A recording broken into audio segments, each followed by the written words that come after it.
This is LBC from Global, leading Britain's conversation with James O'Brien. Good morning. It's 3 minutes after 10. Did you have a splendid weekend? I hope you did. I'm going to start the show a little differently today. I can't do this every day, obviously, because sometimes in that little 60-second slot that I enjoy at the end of Nick's show, I tell you, or I give you an indication of what is going to be coming up after the news. And then during the news, I change my mind. So sometimes my inbox will be full of texts that are not relevant to the conversation that I have very unprofessionally and unfairly decided to have at approximately 2 or 3 minutes past 10. But today I think it works. So Joseph's been in touch. He says it's ridiculous how Labour are failing to appeal to the young vote. They have an opportunity here and just seem to be gliding to victory. James in Oxford says, where is everyone? This is the limpest election ever. The Lib Dems have an open goal, take us back into the EU, work out all of our problems with our neighbours. Am I stupid? This is from Sue. We should be teaching younger people who say they're not interested in politics that every single aspect of their lives is politics. Tell those who say they will not vote that the most important thing is to get the Tories out, so vote tactically for the candidate most likely to beat them. Once they are gone, then the campaign starts to get proportional representation. Apathy is not an option, says Sue. Another, I think possibly the same Joseph. I'm a politics and economics graduate. I'm excited to vote, but my friends from all different backgrounds don't want to vote because they think Labour has already won. And good Lord, well, it's 5 minutes after 10 and we've already got an application for Idiot's Corner. Is that a record? Okay, how can you be getting into Idiot's Corner before I've even spoken? But Rickard has been in touch to say, are you actually going to ignore the European elections, coward? Mate, my show hadn't started when you sent that. How could you possibly be accusing me of ignoring anything before I've actually started speaking? But anyway, you're in Idiot's Corner before 5 past 10 had even struck. So I guess that's a grounds for some form of congratulations. We may well have a look at the results of the European elections shortly. Disasters for Emmanuel Macron, calling an election, taking absolutely everybody by surprise. Arguably an even bigger shock to the French electorate. And indeed to Emmanuel Macron's colleagues than Rishi Sunak calling an election here turned out to be for his colleagues.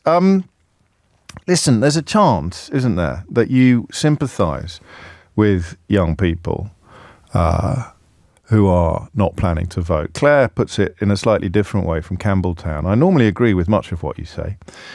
Well, I can only advise that you seek medical help as soon as possible, Claire, if that is the case. But I find it startling that your response to the news of young people not voting is to give them a kick up the backside rather than putting your head in your hands that we haven't found candidates or parties able to offer them any hope for a better future.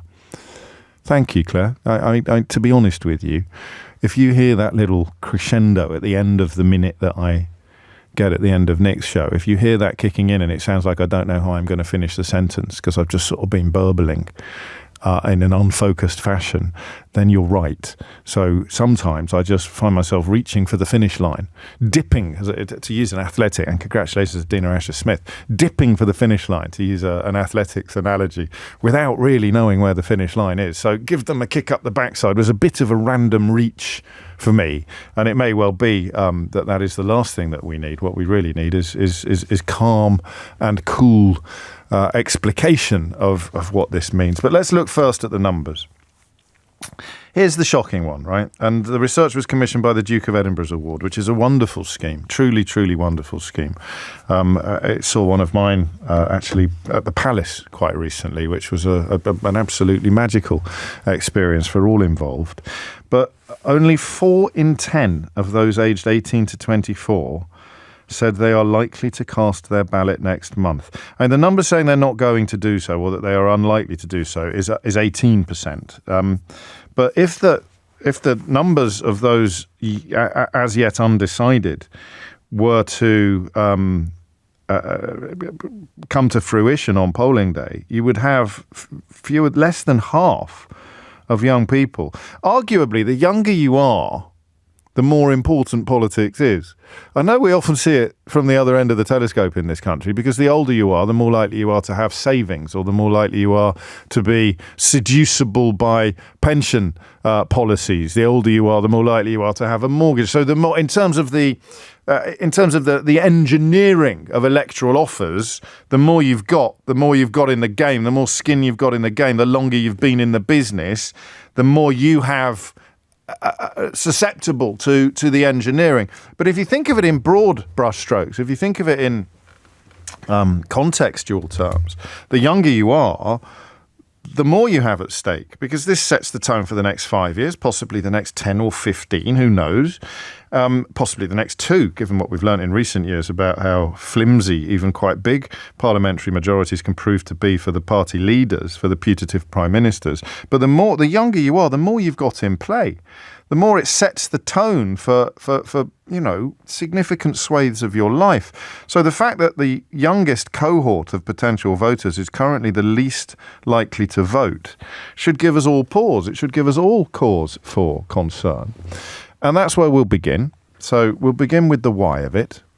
Why do you think this is? Or indeed, the trick problem I've got now is I'm probably not talking to many people in that age group who are thinking of not voting.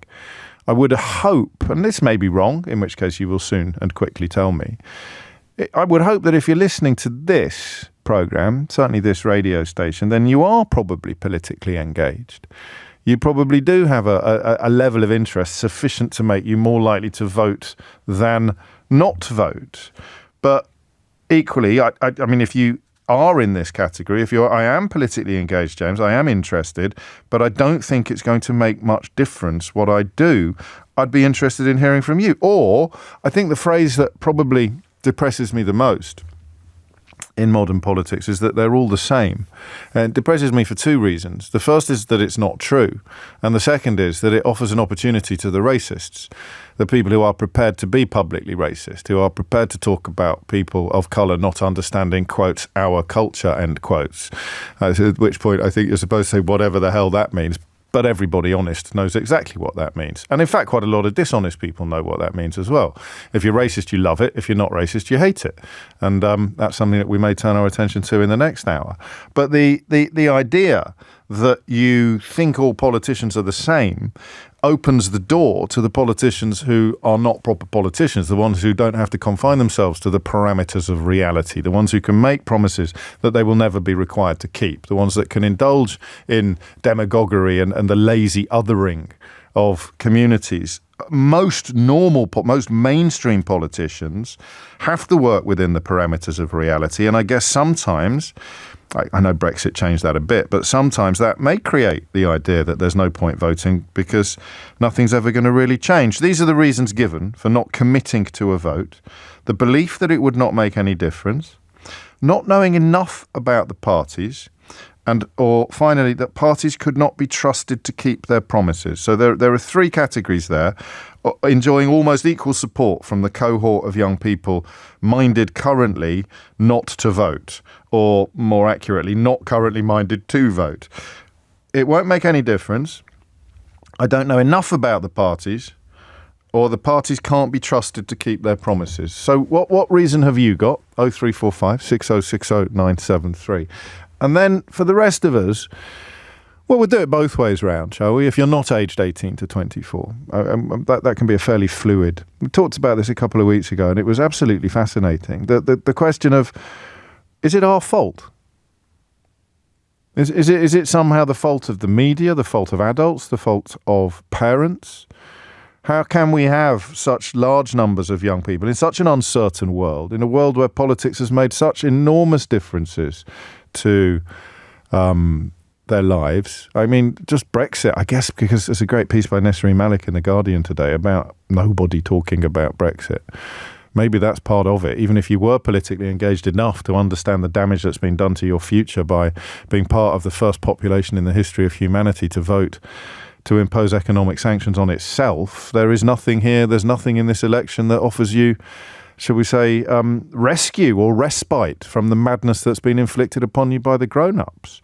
So that might be on the list. So, or it might just be that there's the less social capital you've got, the less likely you are to become a homeowner, the less likely you are to find a job of security, to find a job that provides you with the sort of security that you crave, the less likely you are to be politically engaged. If you haven't got enough of a stake in society to feel that society has a stake in you, then arguably the simple question of voting seems largely irrelevant. I'd have thought that would be a bigger problem for the left than the right, but who knows? I mean, in fact, looking at where polling sits on support for the two major parties, and we'll talk about the others, of course, this morning, this is much worse news for the left wing, for the Labour Party, than it is for the Conservative Party, because support for the Conservative Party in some cohorts is down to about 8% among the youngest.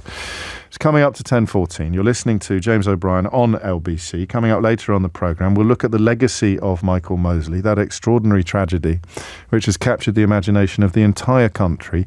And the more you learn about Michael Mosley, and for me, I wasn't a fully paid up member of his fan club, the more you realise that his influence, his impact on the population of this country is close to unparalleled. You can actually say, as you mourn his tragic passing, you can actually say that this is someone who changed countless lives. You can do a radio phone-in. In fact, I think we probably will now, I come to think about it, asking how Michael Mosley changed your life. I heard Tom Watson this morning, the former deputy leader of the Labour Party, crediting him with pretty much saving his life, certainly steering him back from type 2 diabetes. And that's a heavy example. There are little examples as well. We'll get into that. And we'll have a look at what it's like as a person of colour, as a British person of colour, to have once again in public discourse the nudge, wink suggestion that you're not really British if you're brown, which Nigel Farage has ushered back into the mainstream over the course of this weekend. But we begin with the troubling statistic that only 4 in 10 of those aged 18 to 24 are likely to vote next month. Question 1 is why? Question 2 is what can we do about it? 0345 6060 973. James O'Brien on LBC. 17 is the time. Would you like to play a game? I have 2 clips. You know how much we collate. We enjoy curating clips on this programme. That makes us sound very fancy. We don't just play them out or collect them. We curate our clips. We have a curated collection of clips. I am conscious of political paranoia when I talk about my curated collection of clips, but obviously my fondness for alliteration overcomes any reservations that I have. I've got 2 clips, one featuring Richard Holden and one featuring Esther McVeigh. If you're familiar with them, why don't you have a vote on which one you think I should play out? Bracket, spoiler alert, I'm going to play both of them anyway, but we can pretend that we're having a radio competition or a sort of tension-building exercise. I know which one I found most remarkable, but I shall let you have little votes on that. We begin, though, with young people voting and the failure of the former apparently to recognise the importance of the latter, or possibly the failure of the rest of us to understand why it is not important, or not as important as we think it should be for younger voters. Alex is in Southampton. Alex, what would you like to say? Hi, James. Hello. Nice to be on your show. I'm a big fan. Thank you. I'm 19. I'm sort of fairly politically engaged. And I think what's happening is I know quite a lot of people who are sort of similarly politically leaning as me, but do fall into the category of, as you said, sort of Labour and the Tories are the same. And so also as a result of this, they think that, voting Green or Lib Dem might not make a difference anyway.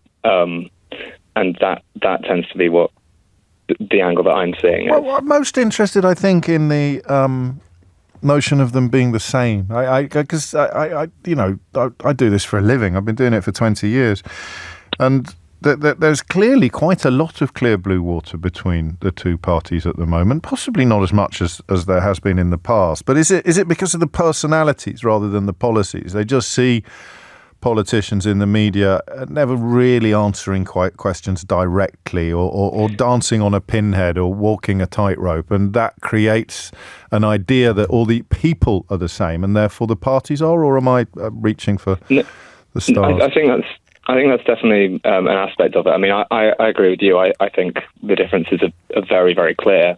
I think potentially a lot of it is that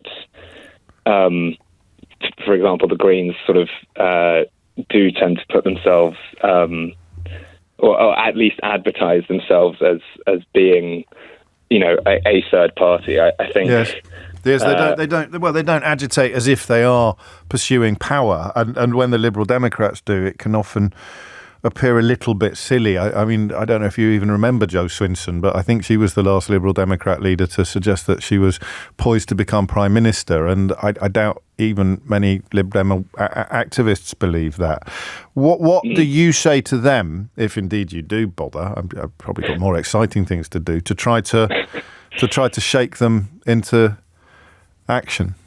Well, I think basically just sort of actually, when, for example, Labour policy gets announced, just sort of trying to make sure as many people are aware of it. I mean, okay. I think last week, sort of the announcement that recognising Palestine pretty early on would be in the manifesto was quite a good way of doing this. And sort of, I think, again, that tends to be an area where people view Labour and Tory policy as too similar, maybe. Well, do you know, I'm going to put that on the list then. I mean, regardless, because that should be dismaying to everybody that supports either of the two main parties. And you've reminded us of the relevance of the other parties as well in this context. But if you are a dyed-in-the-wool Tory, admittedly, you've got to be clinging pretty desperately to the party apparatus at the moment, but things could easily get better in the course of the next few weeks. If you're a dyed-in-the-wool Tory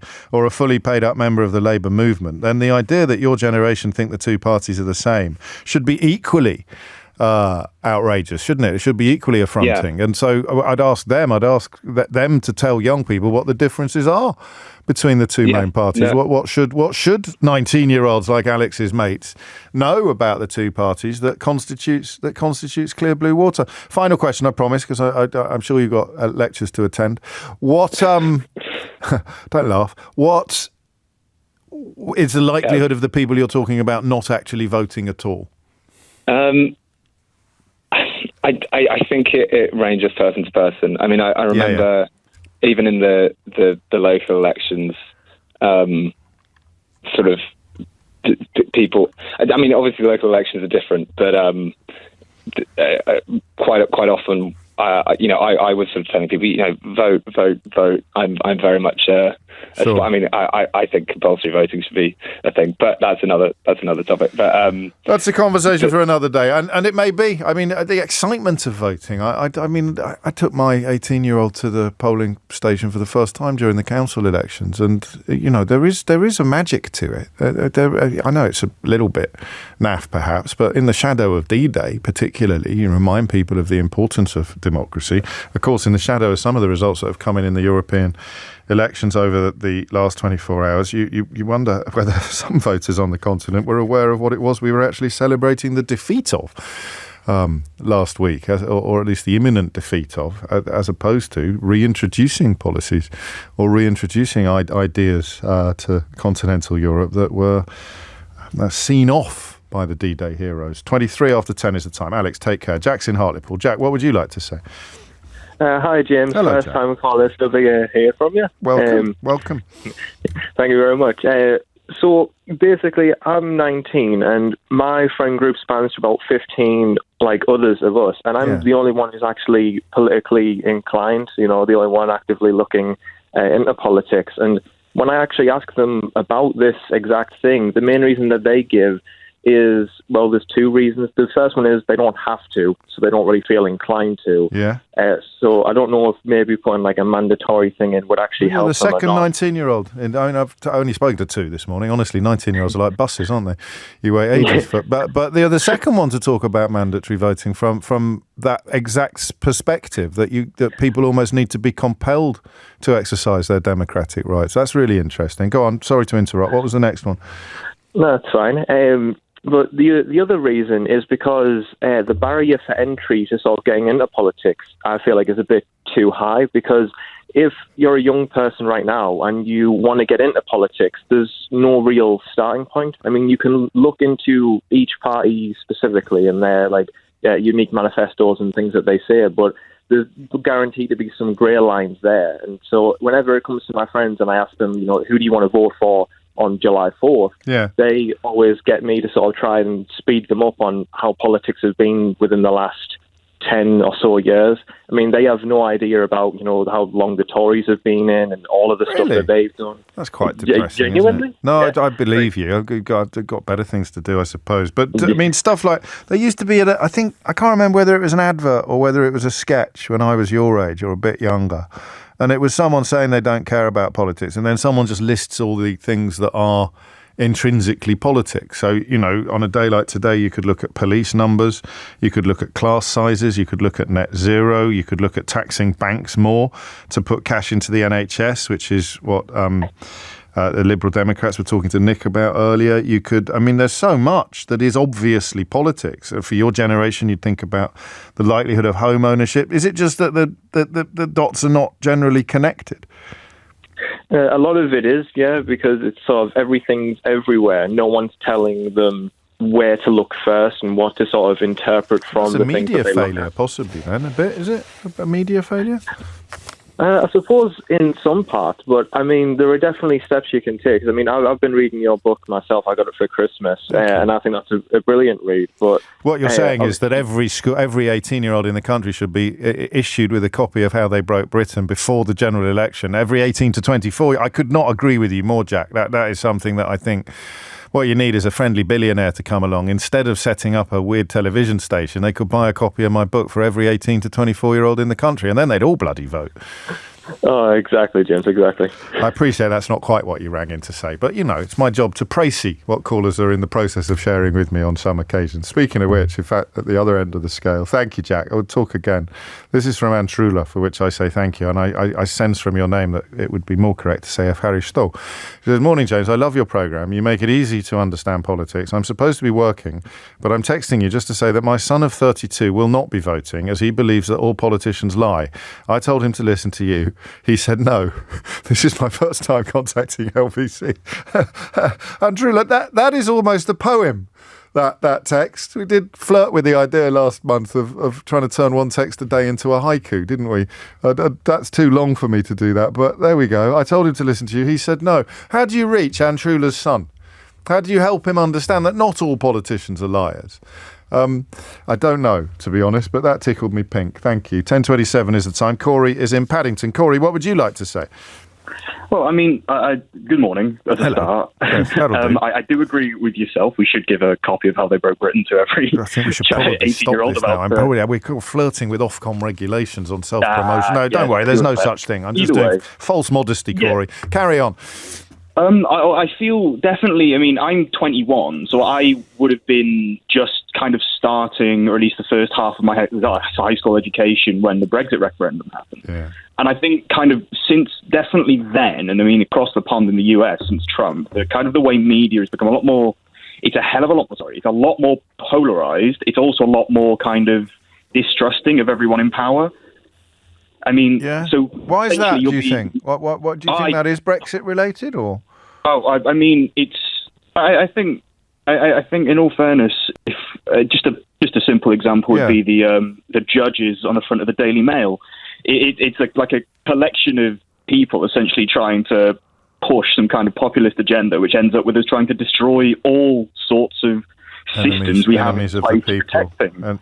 But this involves this involves a level of engagement. This would explain perhaps where you derive some of your convictions from. But people who aren't engaged at all, have they been alienated by populism? Have they been pushed out of the picture a bit?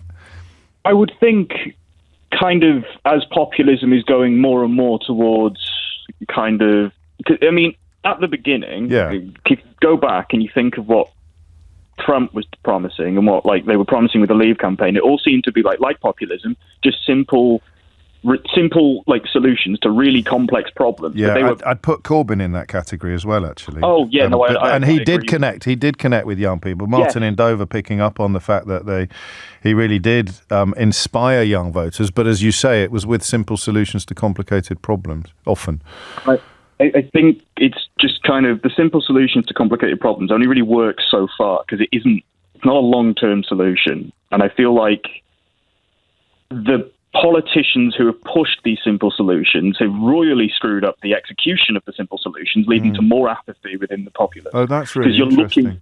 Because you're looking at like these people who have said, like, "Oh, we're going to leave Britain." I mean, I've had clips of yourself talking to Brexiters throughout the years, just recommended to me on YouTube, and you've got these people talking. You've got these like Brexiteers talking about like, "Oh, we can just leave and do X," and it's like, hold on, doing X requires you to go through several like government and international bodies. It's physically impossible. I think people are kind of fed up with promises because they've won. I hadn't thought of it that way round. Because populists have succeeded, but I mean, most obviously with Brexit, and because younger people were not caught up in the populism, they didn't necessarily, but they've seen it fail completely. They now hold all politicians, especially the ones not mentioned. I don't know. I mean, I obviously like your theory because it fits with my worldview, and it's generous towards the younger generation as well, because you're describing something other than apathy. You're describing disillusion. Oh, what's the difference between disillusion and apathy, isn't it? It's engagement and then alienation as opposed to no engagement at all. Great stuff, Corey. Thank you. 10:30 is the time. Thomas Watts has your headlines. James O'Brien on LBC. Here's a question. I'm about to play you an extraordinary clip. And I know I said I was going to try to use that word less, and I am using it less, but sometimes it's the only word that fits. An extraordinary clip of the Checks Notes Conservative Party chairman being interviewed by an old mucker of mine, actually. I used to make tea for him on the Daily Express or the Sunday Express, John Craig, now, of course, plying his trade at Sky News. I genuinely couldn't quite process it last night when it popped up in front of me. I thought, how has this actually happened? I was going to do a joke about whoever is advising him having previously worked on Susan Hall's mayoral campaign in London, but I did that joke in the office, and one of my younger colleagues, which is pretty much everybody who's not on air, one of my younger colleagues said, "No, it really is the same person." His advisor, because you can hear the voice of the advisor in the background, and they said, "No, he really did work on Susan Hall. He was actually drafted in to rescue Susan Hall's campaign." I thought satire is dead in this country. So you have a Conservative Party chairman having an absolute nightmare in public on camera. You make a joke about the fact, well, he must have the same advisors as that woman who ran for mayor after claiming that she'd been pickpocketed when she lost her travel pass. And then the voice of the person in the background actually is talking about it is the same person. So I want you to have a listen to this, but in the context of the conversation we're having, and I don't want you to ring in and answer this. I just want you to think about, you can if you want, of course. I want you to think about whether this sort of thing actually alienates younger voters. It makes them think, what's the point? I mean, how can I get involved in politics when the, quotes, grown-ups, end quotes, behave like this? Does it, because I would have thought that it detracted from the idea that all politicians are the same. And it actually created an idea that one lot is better or worse than another lot. And yet, it may have nothing at all to do with the alienation or the dispossession, if you like, of 18 to 24-year-old voters. But is it something to do with the calibre of appointments that Rishi Sunak and Liz Truss and Boris Johnson have been compelled to make, by the shallowness of the talent pool they have? I don't know, but this, I thought by any measure, I'll be playing you the full 3-minute version, I thought by any measure this was an absolutely extraordinary exchange between John Craig of Sky News and Richard Holden, the chairman of the Conservative Party.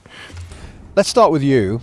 How can you justify yourself, chairman of the Conservative Party, being parachuted into a safe seat 300 miles or so from your old constituency, shortlist of one, not the normal 3 or more, just a day or so before nominations close?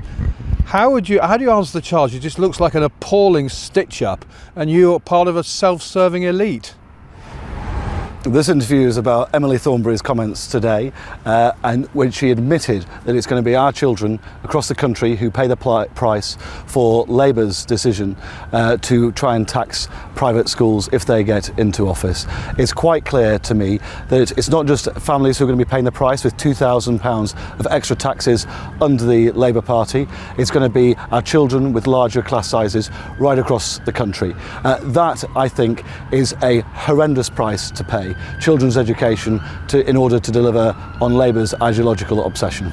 This is a pool interview, and other broadcasters have asked me to ask about your selection, and we want to ask about it as well. I come back to the question. It looks like a stitch-up. Chairman of the party, shortlist of one, just before nominations close. How is that not an appalling stitch-up and anti-democratic? Emily Thornberry today has completely admitted that Labour's approach to taxing schools is going to mean larger class sizes for children right across the country, particularly in the state sector. Their children are going to be paying the price for Labour's ideological obsession, with over £2,000 extra on tax for their parents and larger class sizes for children. It's children and families who are going to pay the price under a Labour government. So you can't justify the way you have been parachuted into Basildon and Billericay. You're not denying it's a stitch-up and it's anti-democratic. Emily Thornberry today has admitted... I'm going to stop you now. This is ridiculous. This is ridiculous. You said in an interview earlier this year you were bloody loyal to the North East. What happened to that? John, I've already answered these questions. No, you haven't. Actually, I have. When? When I did a Channel 4 News interview last week. Oh, right, it's one broadcaster, isn't it?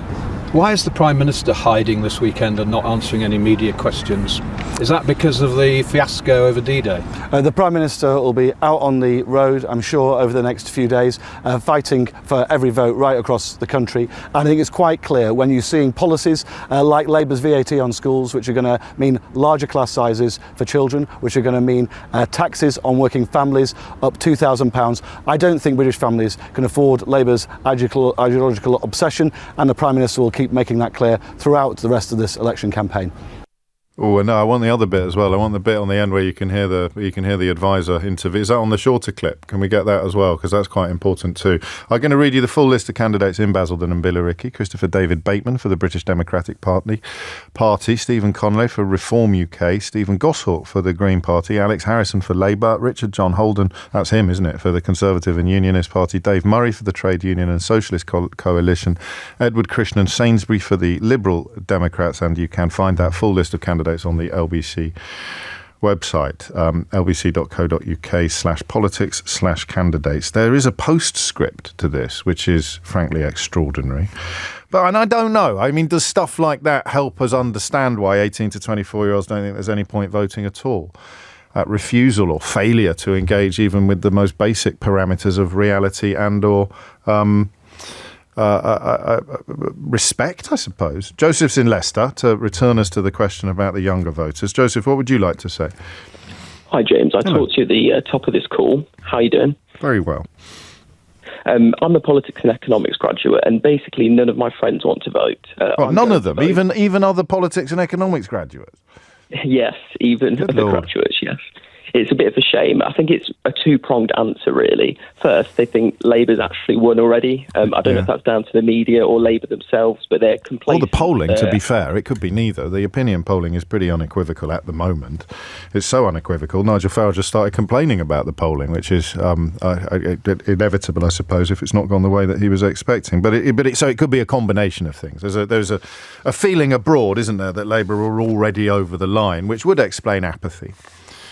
Yeah, exactly. The apathy comes from that, and they just don't want to vote because they think it's pointless. They think it's a waste of their time. You know, Labour already won, so what's the point?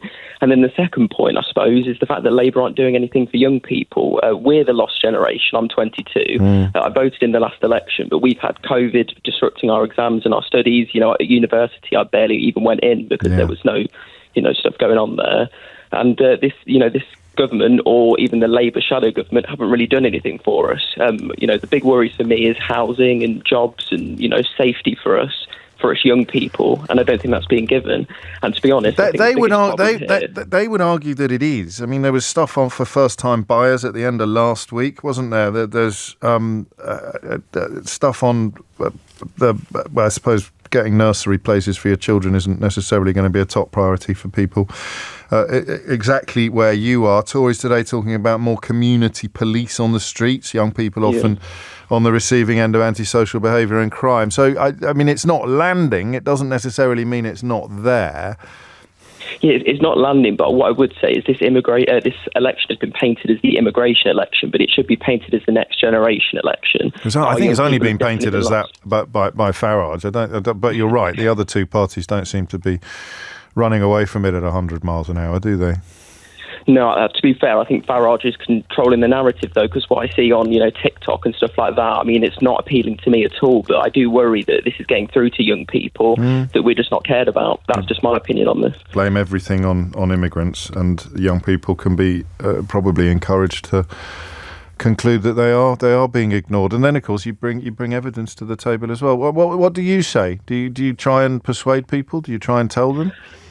All the time. I'm on calls with them all the time. I'm talking to them all the time, and it doesn't seem like anybody's interested because they just think that nobody cares about us. I mean, I feel the same, to be honest. I just vote because I believe in it, but I don't think anybody cares about me. That's my opinion. No, I mean, that is something that party leaders, I think, care. Well, I know that we're hearing from senior politicians throughout the election campaign on LBC, possibly not on this show, partly through choice, partly through necessity, but they will be very, very worried to hear that. I mean, actually, Joseph, while you're here, what about the excitement of a 1997 style result? Because I was 25 in 1997. I was still selling suits on Regent Street, doing a couple of shifts on Fleet Street. So I had quite a lot to play for, as it were. And the Portillo moments, I don't know if you remember.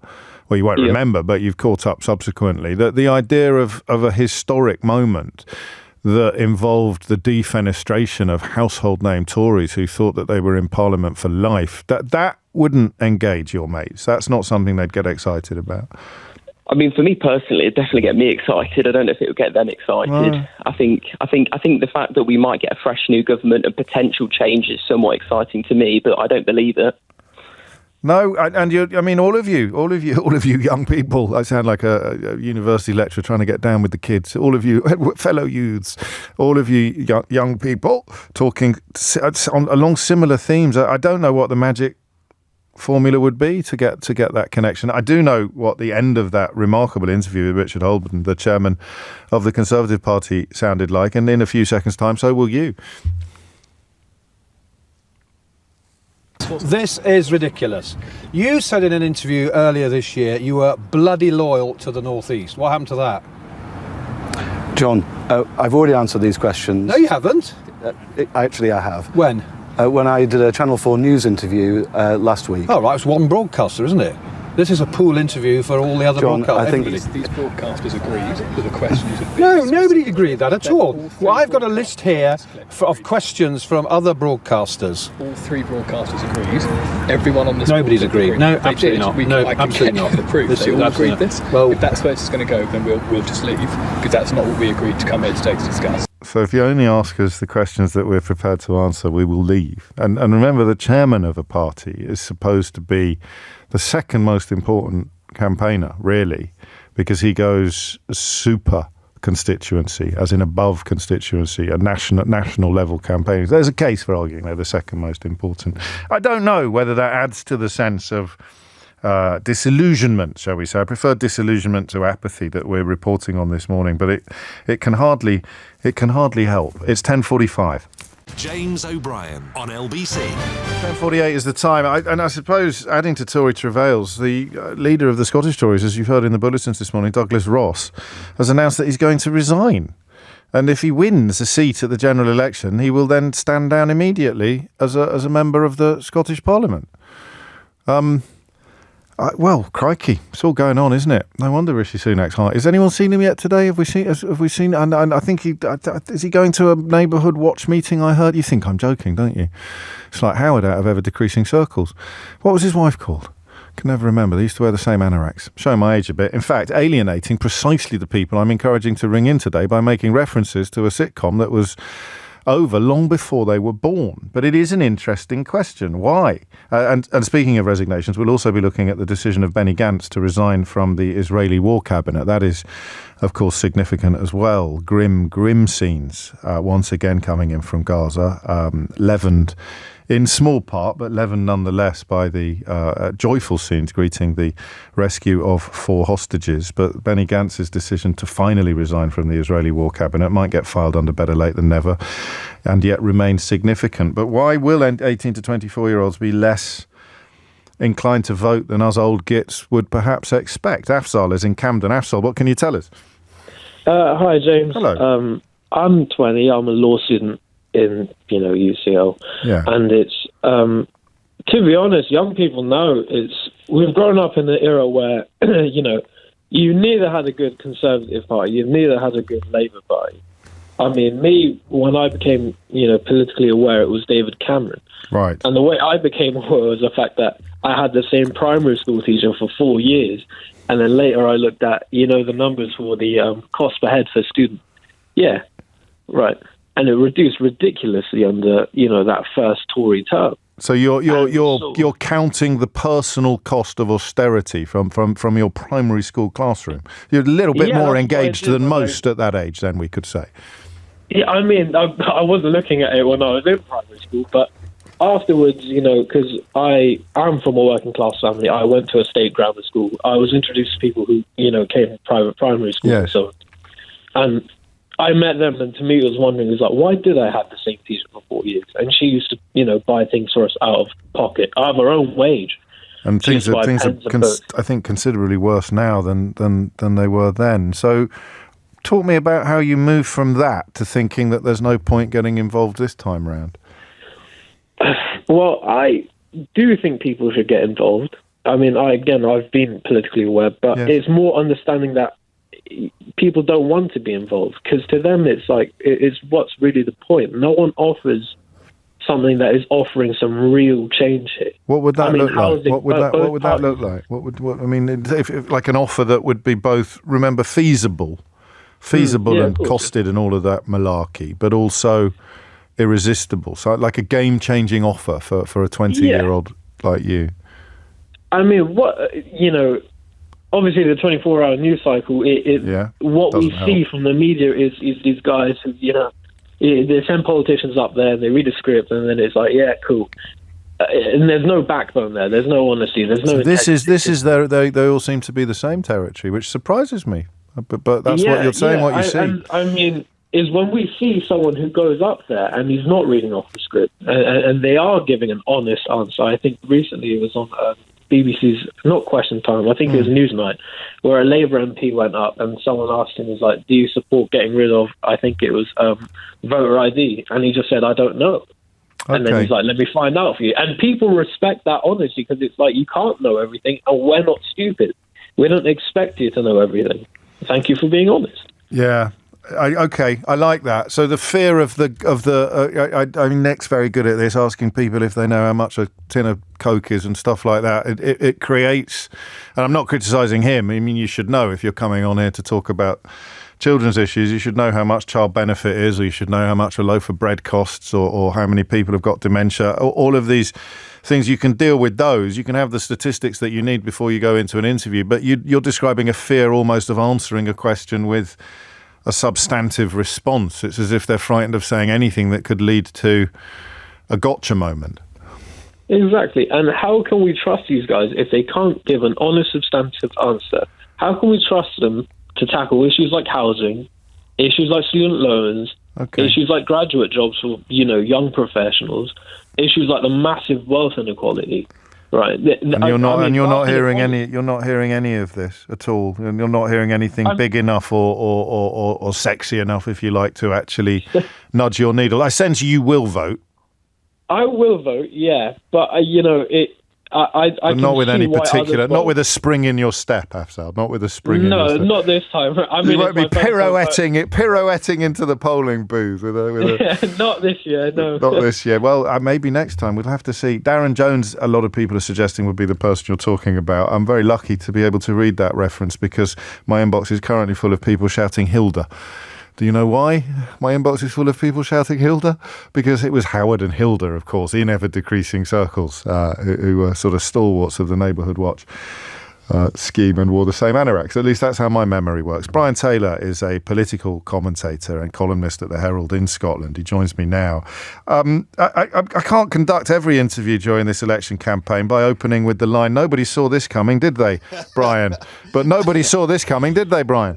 Not entirely, no, although I wrote in a column at the weekend saying perhaps it would be time for him to pick a parliament. This is Douglas Ross, of course, we're talking of. I mean, for goodness sake, I think it was Churchill who said anybody can rat on a party, it takes a certain amount of ingenuity to re-rat. Well, Douglas Ross has done it in a way. You know, he was in Westminster, and then he said, "No, I'm coming back to Holyrood." So he became a list MSP in the Scottish Parliament in order to become the leader.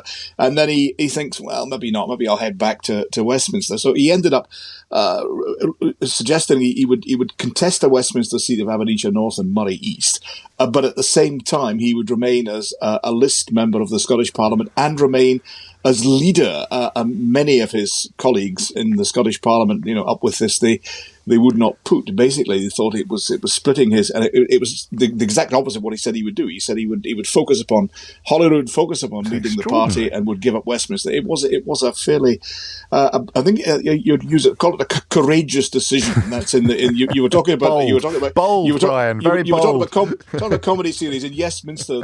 Yes Minister Sir Humphrey said, "Courageous decision, yes, Minister." Does that mean it's good? No, Minister.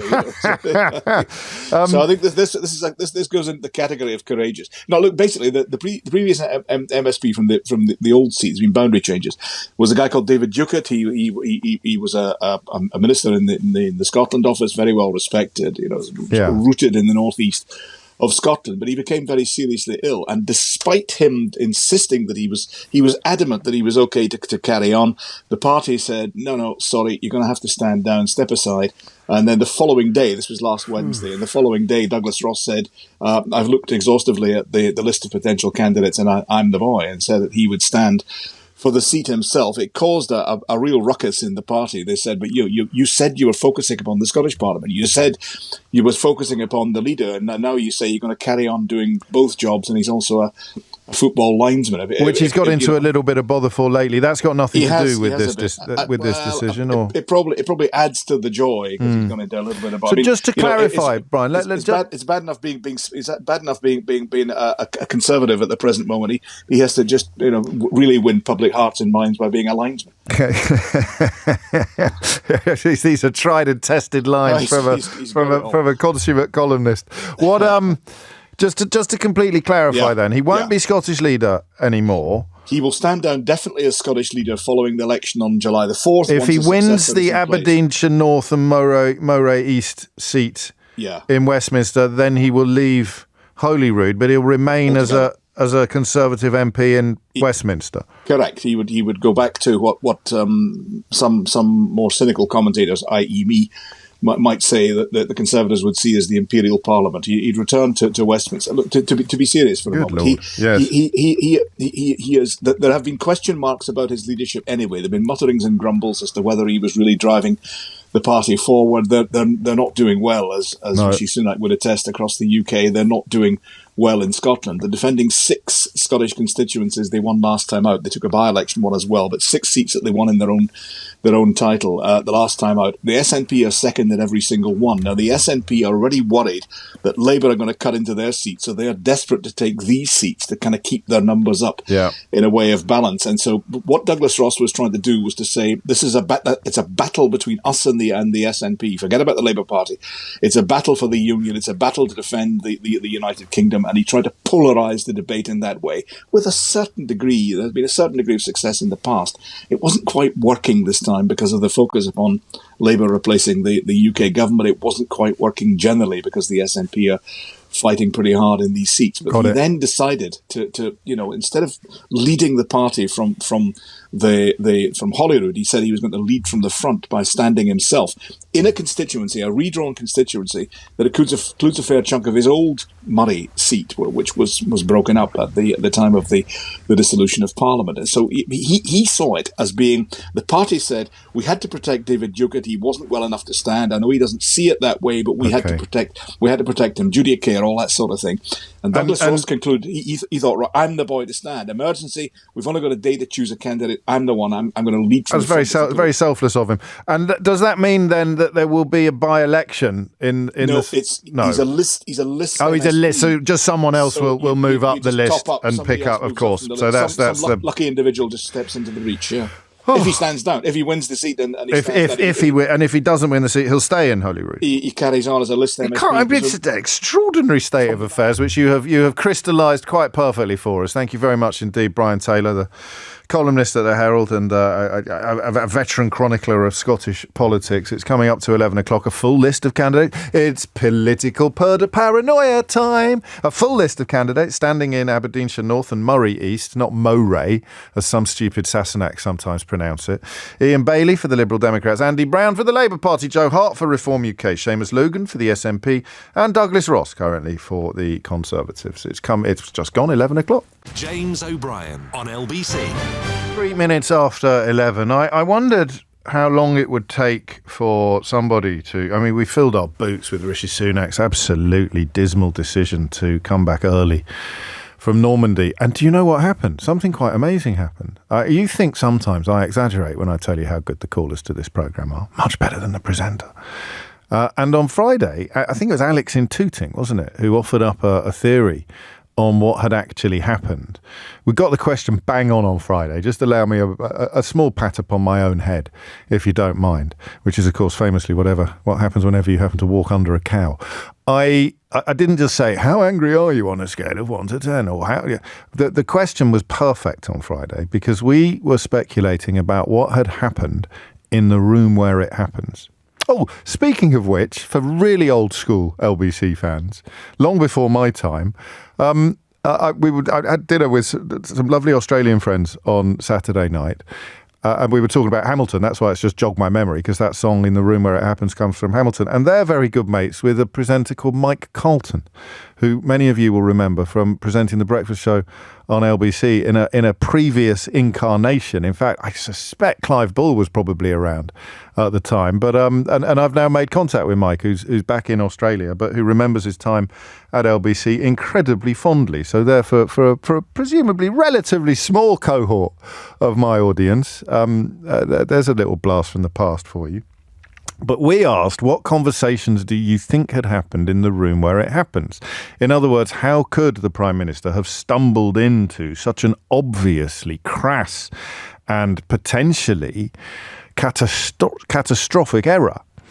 And Alex in Tooting suggested that either he didn't want to be seen with foreign leaders or he didn't prioritise the event that involved foreign leaders. Now, the inimitable Tim Shipman did one of his trademark deep dives in the Sunday Times yesterday. And it turned out Alex was pretty much right. The calculation was that we'd attended the British event, so the international one would not really be that important. And to be honest with you, it's a bit like the closing of an episode of Scooby-Doo now, this conversation. But I think they would have got away with it if it wasn't for that photograph in which David Cameron appeared.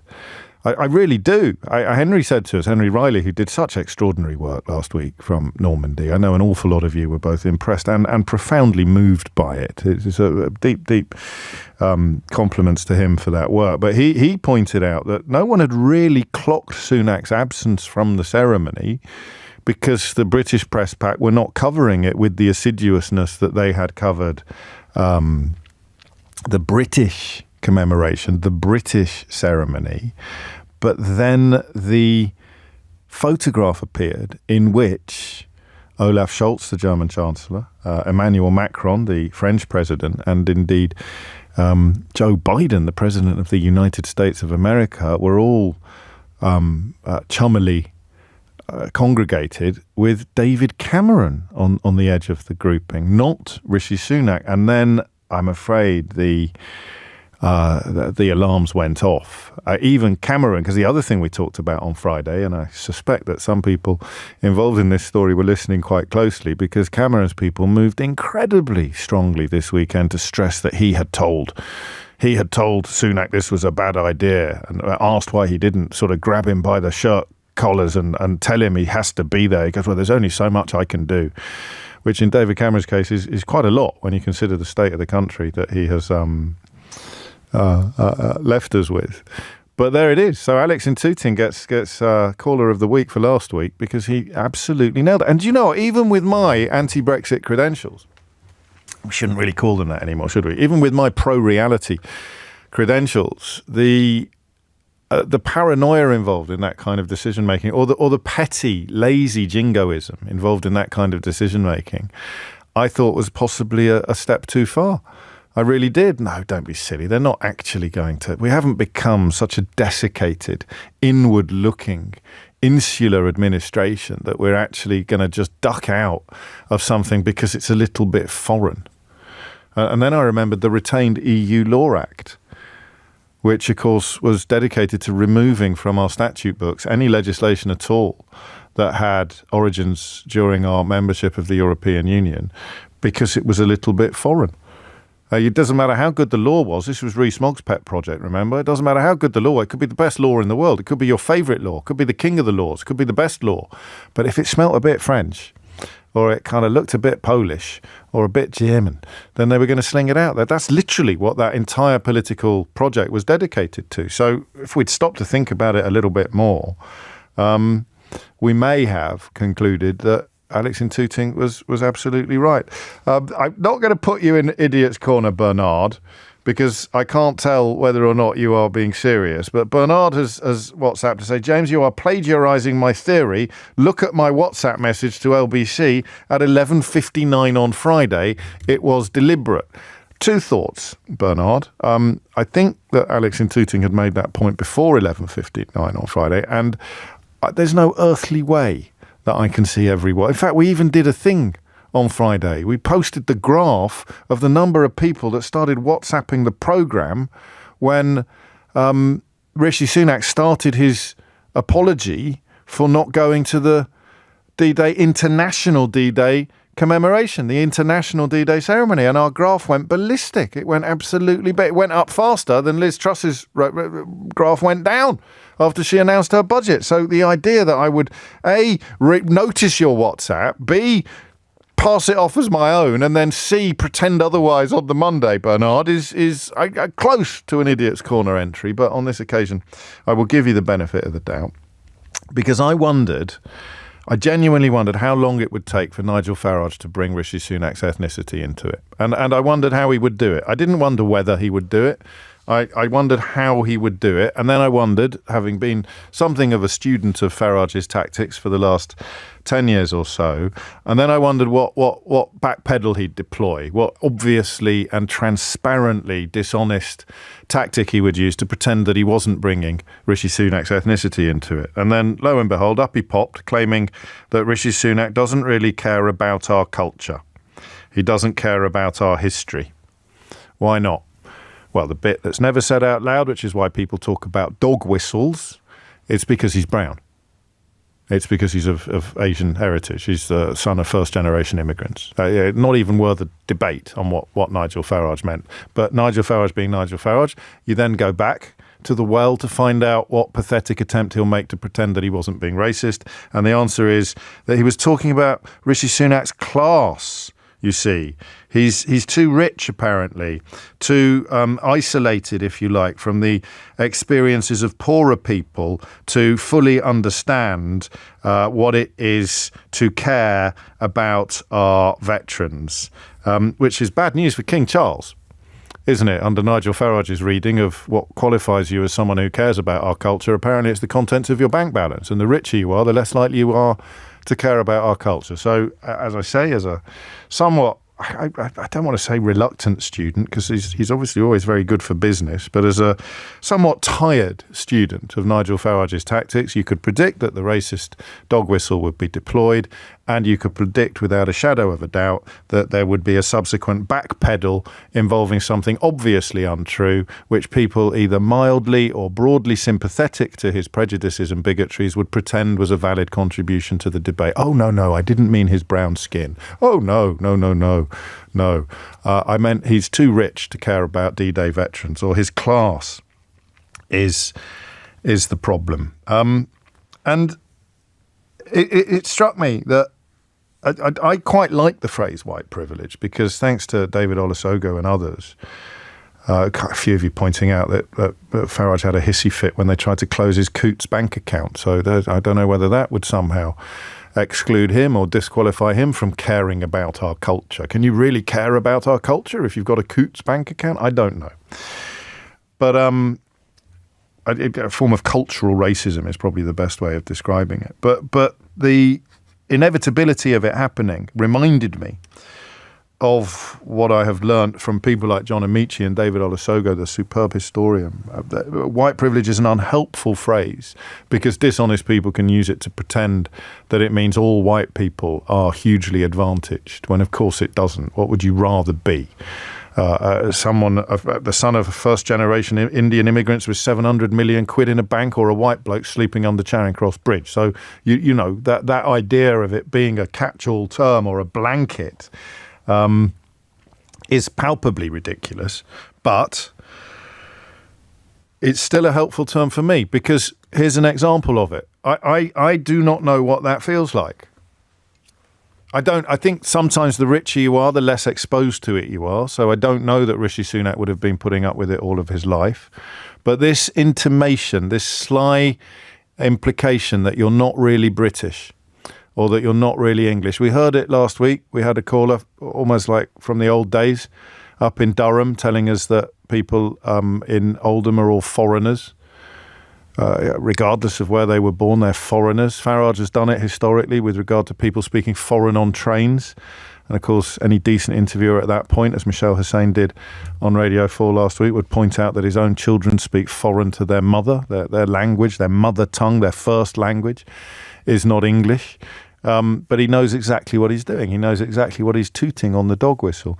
But it struck me that I don't know what that's like. I was reminded of the occasion in the Buckingham Palace garden where the lady in waiting asked too many times a black guest where she was really from. And we talked about that a lot at the time, because it was a real clash of generation, that in that the lady in waiting concerned would have had absolutely no idea of the potential offence that she would cause. That's not a defence, that's not an excuse, it's an explanation, and it's one that in a million billion years would never apply to Nigel Farage, who of course was a great fan of Donald Trump, who of course wanted to introduce a Muslim ban to the whole of America. And that's why I thought we'd talk now about what it's like. Just other examples. So we'll park Nigel Farage personally and focus instead upon this, if you like, this middle-class racist trope, this racist dog whistle that is deployed to make you, as someone of colour, feel, well, when you, as someone of colour, know that this person is implying that you're not really British. I want you to tell me how it works. I want you to tell me what the most common depictions are. Oh, you don't really understand our culture. Where are you really from? Those sorts of things I thought might be helpful, just to, lest anyone is sincerely or genuinely confused about what Farage was playing at, as opposed to just pretending because of some mild concurrence with his thoughts. So I want to know what that's like. Hit the numbers now and you will get through. 0345 6060 973. It's like integration, isn't it?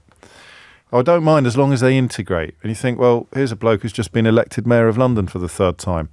Oh, yeah, I hate him. But back to that call we took from Durham last week. Do you see what I mean? You can't, for some people, you can't integrate enough, can you? You can't.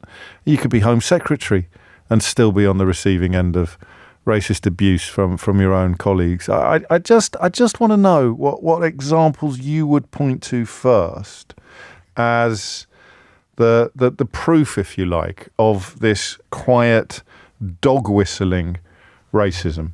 And if you hit the numbers now, you will get through. 0345 6060 973. Farage has deployed one of the classics. If you're brown, you can't really understand our culture. God knows what descendant of Huguenot refugees means by that, but well, actually, we all know. What are the other things that you've encountered or that you've experienced in your life that speak to the idea that if you're not white, you're not British? Because that is very much part of the electoral appeal of politicians who've done rather well in the European Union elections over the course of this weekend and in other national European elections. It's like a hierarchy of Britishness, if you like. And there's nothing you can do to change where you are on it. 0345 6060 973 is the number. 11:17 is the time. James O'Brien on LBC. 20 minutes after 11. One of my favourite correspondents, who I often mention to you, who tweets as no hostages, has actually put together previously, there's no earthly way he's done it in the last 10 minutes, an extraordinary A to Z of some of the stuff that we're talking about this hour. Know your dog whistles, watching out for far-right tropes during the 2024 British general election. I shall retweet it shortly, but I'm going to read it in full first because I will no doubt be passing off some of the wisdom contained therein as my own work between now and 11 o'clock. But you know, some of these phrases like multiculturalism or cultural Marxism, or get our country back. What we should say, well, who's got it at the moment? It's a phrase I hear a lot. We want our country back. And you say, well, what do you mean? You want your country back? From whom? Unless you've got a problem with brown-skinned politicians having positions of power, in which case you should just come out and say so, instead of being too cowardly, if that's the right word, or too conscious of the parameters of common decency. So instead you just claim that they don't understand our culture. 21 minutes after 11 is the time. What am I talking about? You tell me. Farouk is in Maidstone. Farouk, what would you like to say? Morning. Yeah, okay. So I think, James, it's more than a dog whistle, to be honest. It's pretty obvious what you're saying. And I think well, no, it's not. Listen, I'm only splitting hairs with you, all right? But if he'd said he doesn't understand our culture because he's brown or because he's Asian or because he's the son of immigrants, then it is explicit. The bit that's left unsaid is what makes it technically dog whistle. And that's just me being semantic and pedantic, but also accurate. Now my turn to respond. Okay. Look, I understand that, but at the same time, we are mature enough now in the 21st century, third decade, yes, as to what tropes really are. Okay. Yes. You don't have to say. I mean, I fully understand. If somebody says that to me on my face, a culture. The word culture means a lot more than just. You don't understand. You don't understand our culture. Yeah. I mean, even the word culture. Oh, in this culture. Yeah. In this country, we do that. So all these things are pretty obvious what they mean. Okay. So first of all, I am never in any doubt whatsoever. So it's not even dog whistle. It's more than that now. No, fair enough. And also the context is important, right? The person who's saying it has been very openly anti-Muslim anyway. Yes. Right? And a person like him, when he says context always matters, who's saying it. Okay? Yes. So you simply can't just say, I understand the intent might be very good to call it dog whistle because people are well-intended when they say that, but I think it's more than that. And we are in a territory in this country or elsewhere in the West in general and America in particular, is where being anti-Muslim, I'm going to come to Rishi Sunak in a second, but let me first of all talk about, because it's not as simple as a brown skin or a non-white skin. It really is basically more shades there than just the black. Not shades, and no pun intended. No, I understand. Right. So what I mean to say is, look, it's very straightforward. That being a Muslim myself and a professional myself, and I've noticed a huge acceptance of some rhetoric which really would not have been acceptable 4, 5, 6 years ago, right? And the things have moved on so quickly that being a Muslim in this country is sometimes difficult. Has it moved on more in the last 5 or 6 years? Because I know that everything changed after the September the 11th attacks, and yet you're talking about gears moving through the rhetoric has moved through gears. That's going too far back. No, September 11th was too far back. Yeah, fair enough. I'm talking much recent past. No, I know you are. James. I know you are, but you're talking about an escalation that is more recent, not escalation, which seems to be a designed thing. It's not just out of nowhere. it seems to be a concerted effort. And sometimes when you're parachuting people into different parties in positions of power and to be MPs, for example, it is not just a different situation. I think it's all part of the same game. Can you give me some examples? Can you point to things that evidence what you're describing? It'd be very easy if people start calling me somebody who's controversial, but I've got to be perfectly honest, right? I do believe that even the makeup of MPs and what they can say when they can't say in the Parliament itself speaks volumes. With regard to Gaza or with regard to... Yeah, I mean, Gaza is one of those in the story, okay? Gaza is a very obvious, blatant truth we can't deny, right?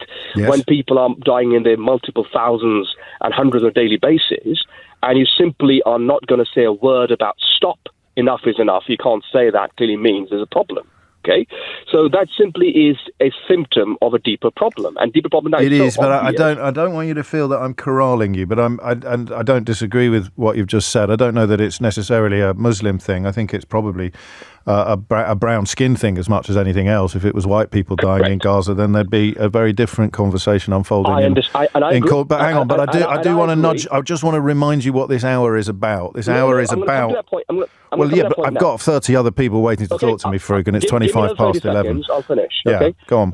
So I think what goes on comes around. Yes. Rishi Sunak has been very quiet. Yeah. Has been very much part of the whole story to win his acceptance amongst the white people, unfortunately, rather than being genuine, but being a genuine person.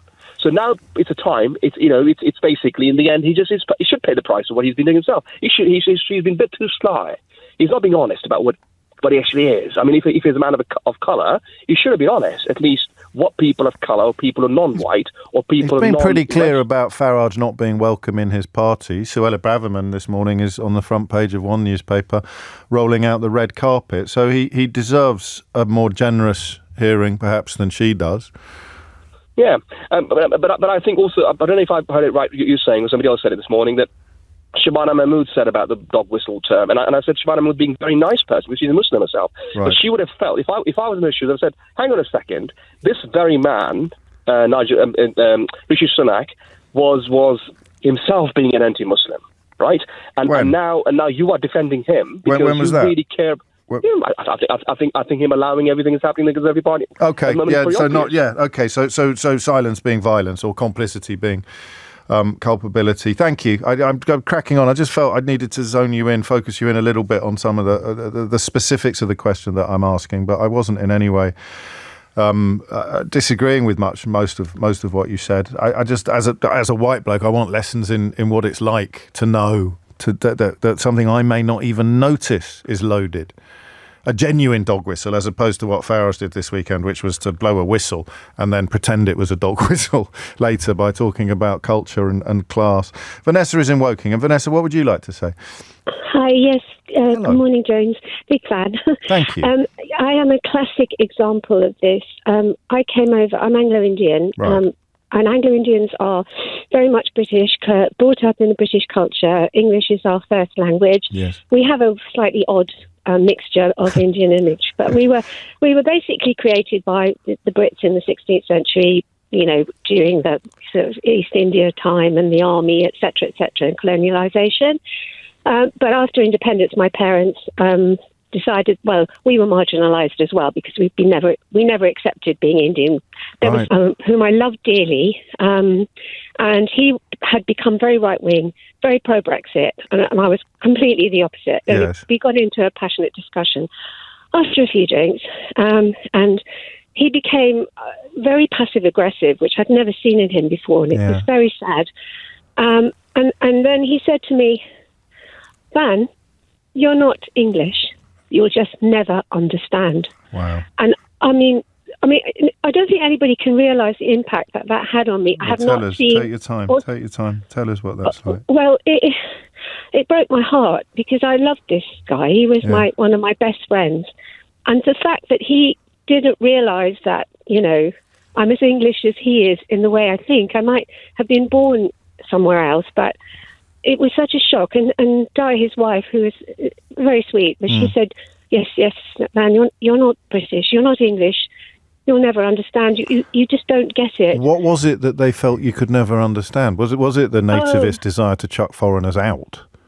Not that. It was the fact that we were going to be, the big England again, the empire, all those important things that they'd been brought up with. Right. The fact that they had colonized, and I was just like, obviously, I hadn't been brought up in that king and culture. Well, except that you had, of course, just on the other side of the world. Exactly, and they hadn't got that even in all those years that, my father did very well. We all went to What did he uni, think you were? If you said, what am I then? What would he have said? Well, I was so shocked. I don't know. He would have said, I don't know, Indian. You're half Indian. Yeah, or you're Indian. Which even though I'm 50% genetically Indian, that means, I hate to say it, but it means nothing to me. No, I mean, I don't feel racist or anything. We are who we want to be. Well, no, you have to understand, because the Anglo-Indians were so wanting to be British, but we were always subjugated. My father was a colonel, but he had to salute to a colonel in the English army. Oh, that was the hierarchy. So it was really... They weren't equal. No way. Did that friendship end that day? Yeah, as far as I'm concerned. I mean, we've never met each other, and that was since that time. And you'd been friends for years and years? Since I was 7. Since you were 7, and then you carry... Yeah. And if it wasn't for Brexit, that never would actually have come to the surface. No, I never realised. But and he liked you. He considered you a good friend as well, but his concept of Englishness was Faragist, I suppose. Oh, absolutely, and I'm sure he's still very right-wing. We haven't gone there. We haven't discussed... Well, because I haven't seen them. I mean, I've struck up friendship with Di again because she's been very sweet and trying to sort of... but not... Wes hasn't made any inroads or any overtures to try and mend the... Do you think he knows how hurt you are? No, I don't think he does, and because he wouldn't have said it if he knew. He wouldn't have wanted to hurt you. He just thought this was an observation. I don't know, James. I think at that time people were so dogmaed that they could not see beyond... Great word. I don't know if it's a verb, but it is now, Vanessa. Dogmaed up to the eyeballs.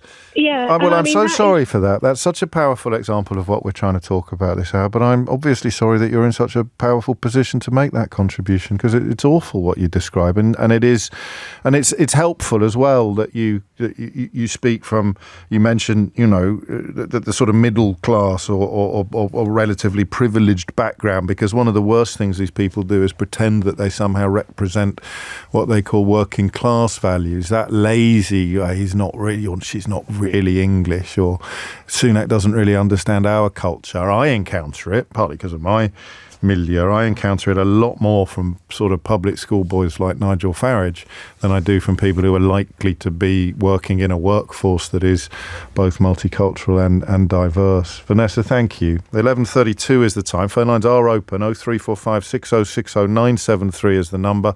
And Thomas Watts has your headlines. James O'Brien on LBC.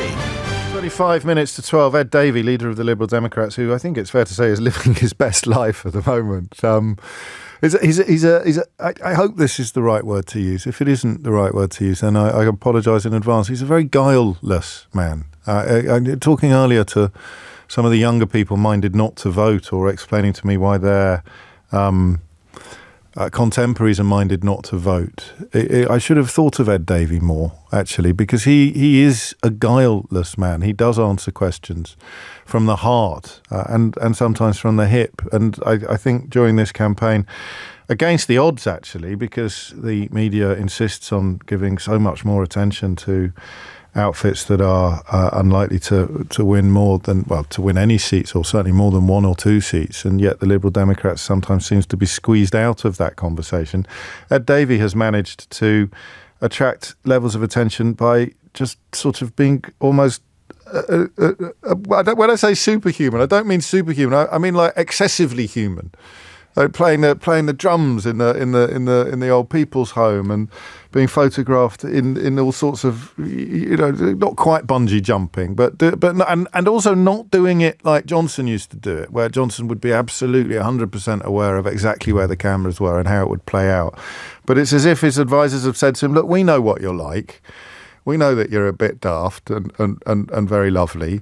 So just go out there and be yourself. And then when we get the cameras and the spotlights on us because you're being a bit daft and very lovely, then we can get the policies out there. And he's putting the policies out there today, announcing the manifesto with pledges, particularly on NHS and social care, and also reiterating that line, which I'm afraid I often forget to remind you, that they have also pledged, the Liberal Democrats, to rebuild the United Kingdom's relationship with Europe, a conversation that neither main party is prepared to have at the moment. Nesreen Malik in The Guardian today has written a superb article about this, which, if you get a literary reference right, then you will be in my good books for a very, very long time. If you nod towards a literary reference, especially if it's from a book I've actually read, but you use it in a way that actually conveys a feeling that 1,000 words or 1,000 pages of exposition couldn't convey, then you're my favourite. And Nesreen does it quite beautifully with a reference to Passage to India in Ian Forster's novel, when talking about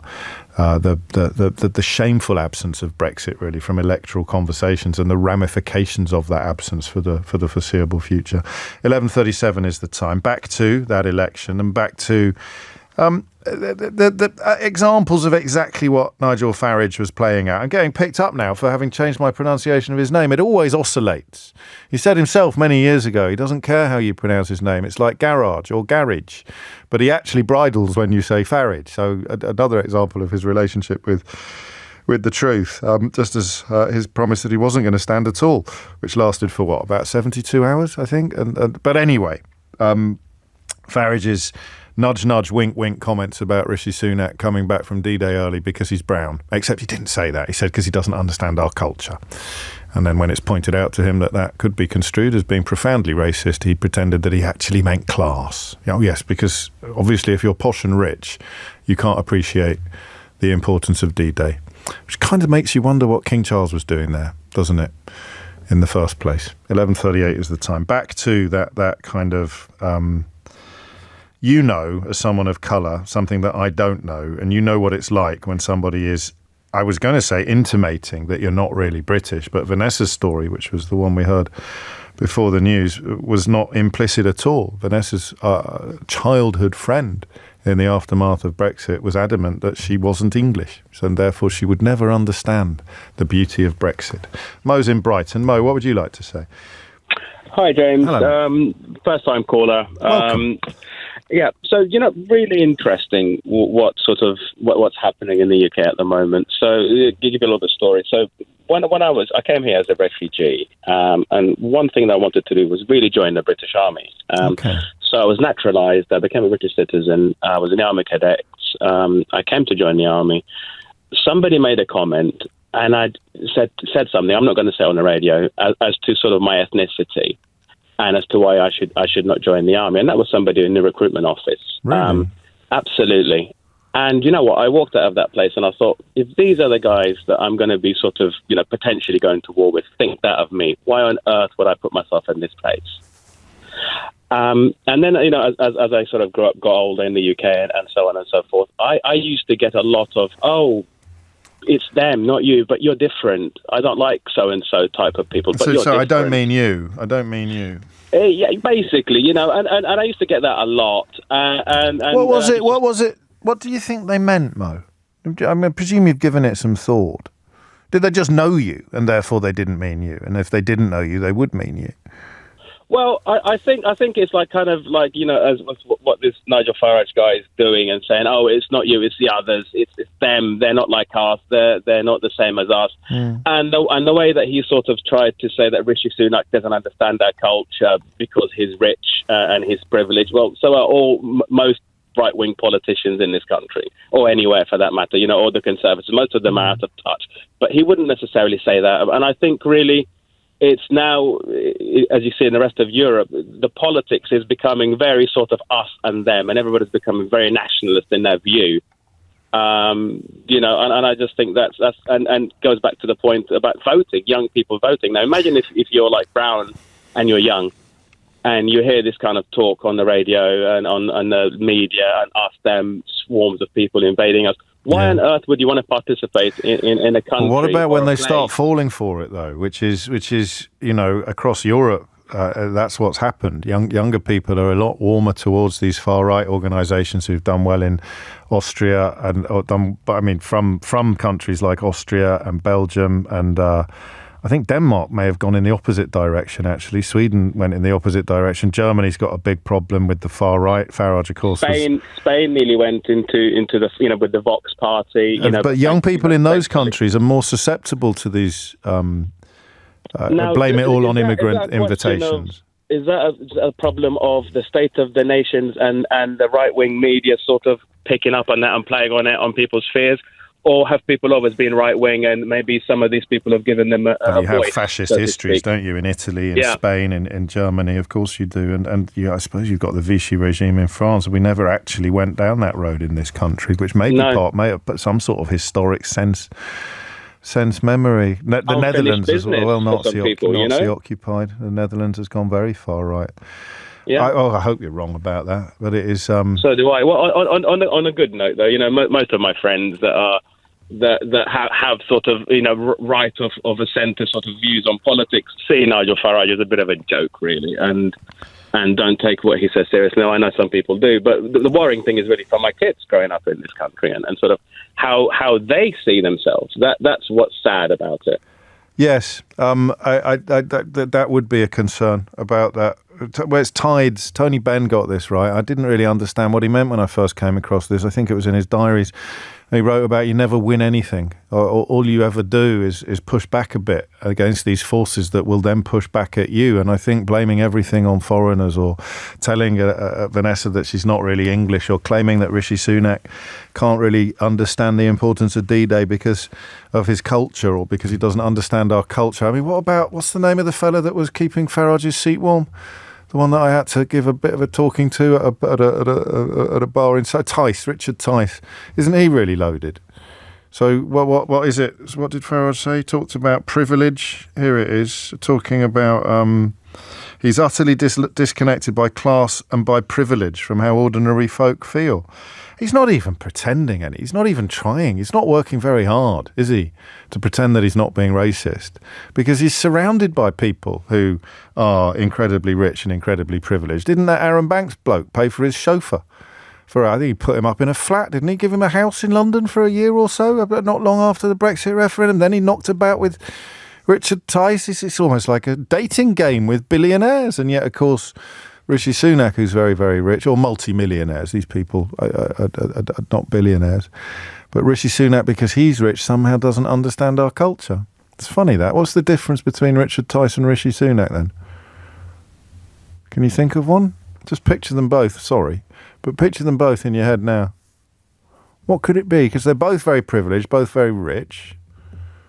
What could... I'm sure there's something. I just can't quite put my finger on it. James O'Brien on LBC. 11:47 is the time. It's a funny day today, news-wise. There's a heck of a lot going on, an awful lot of news going on, but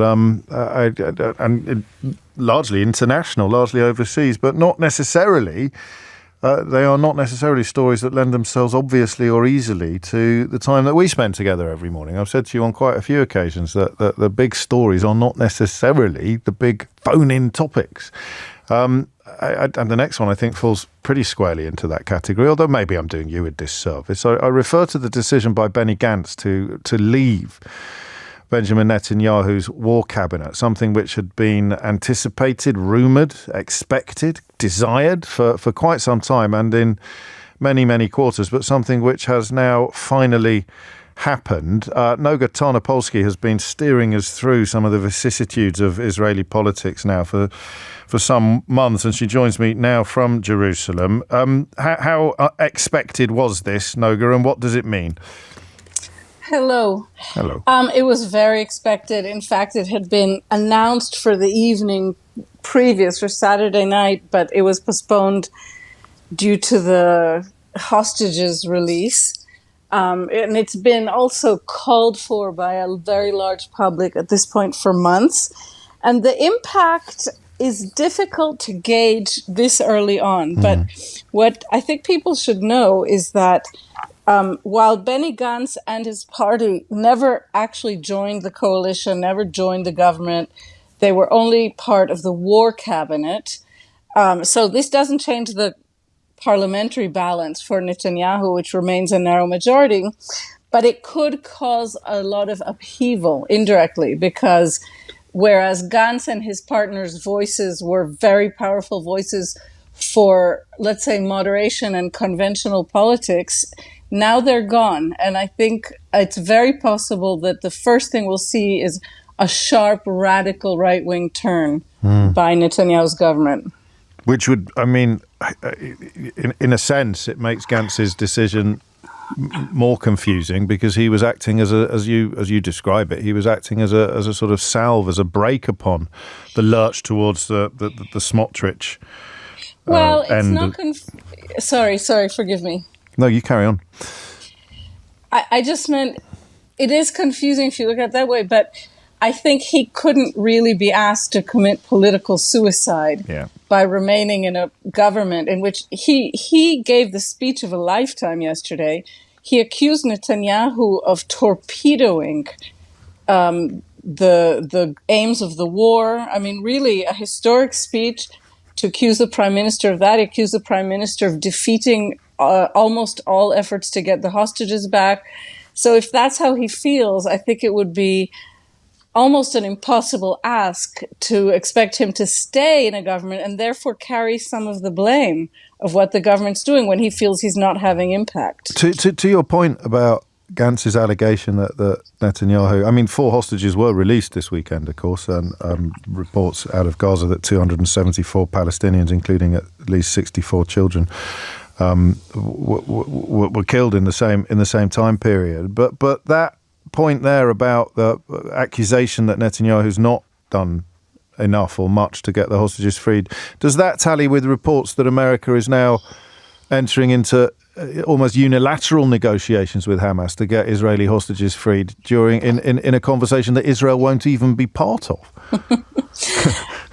Yeah, I mean, I'm chuckling. The subject is obviously not funny. It's a matter of life or death. It's a wry chuckle, Noga. But it's a wry chuckle because I'll tell you what I think is happening.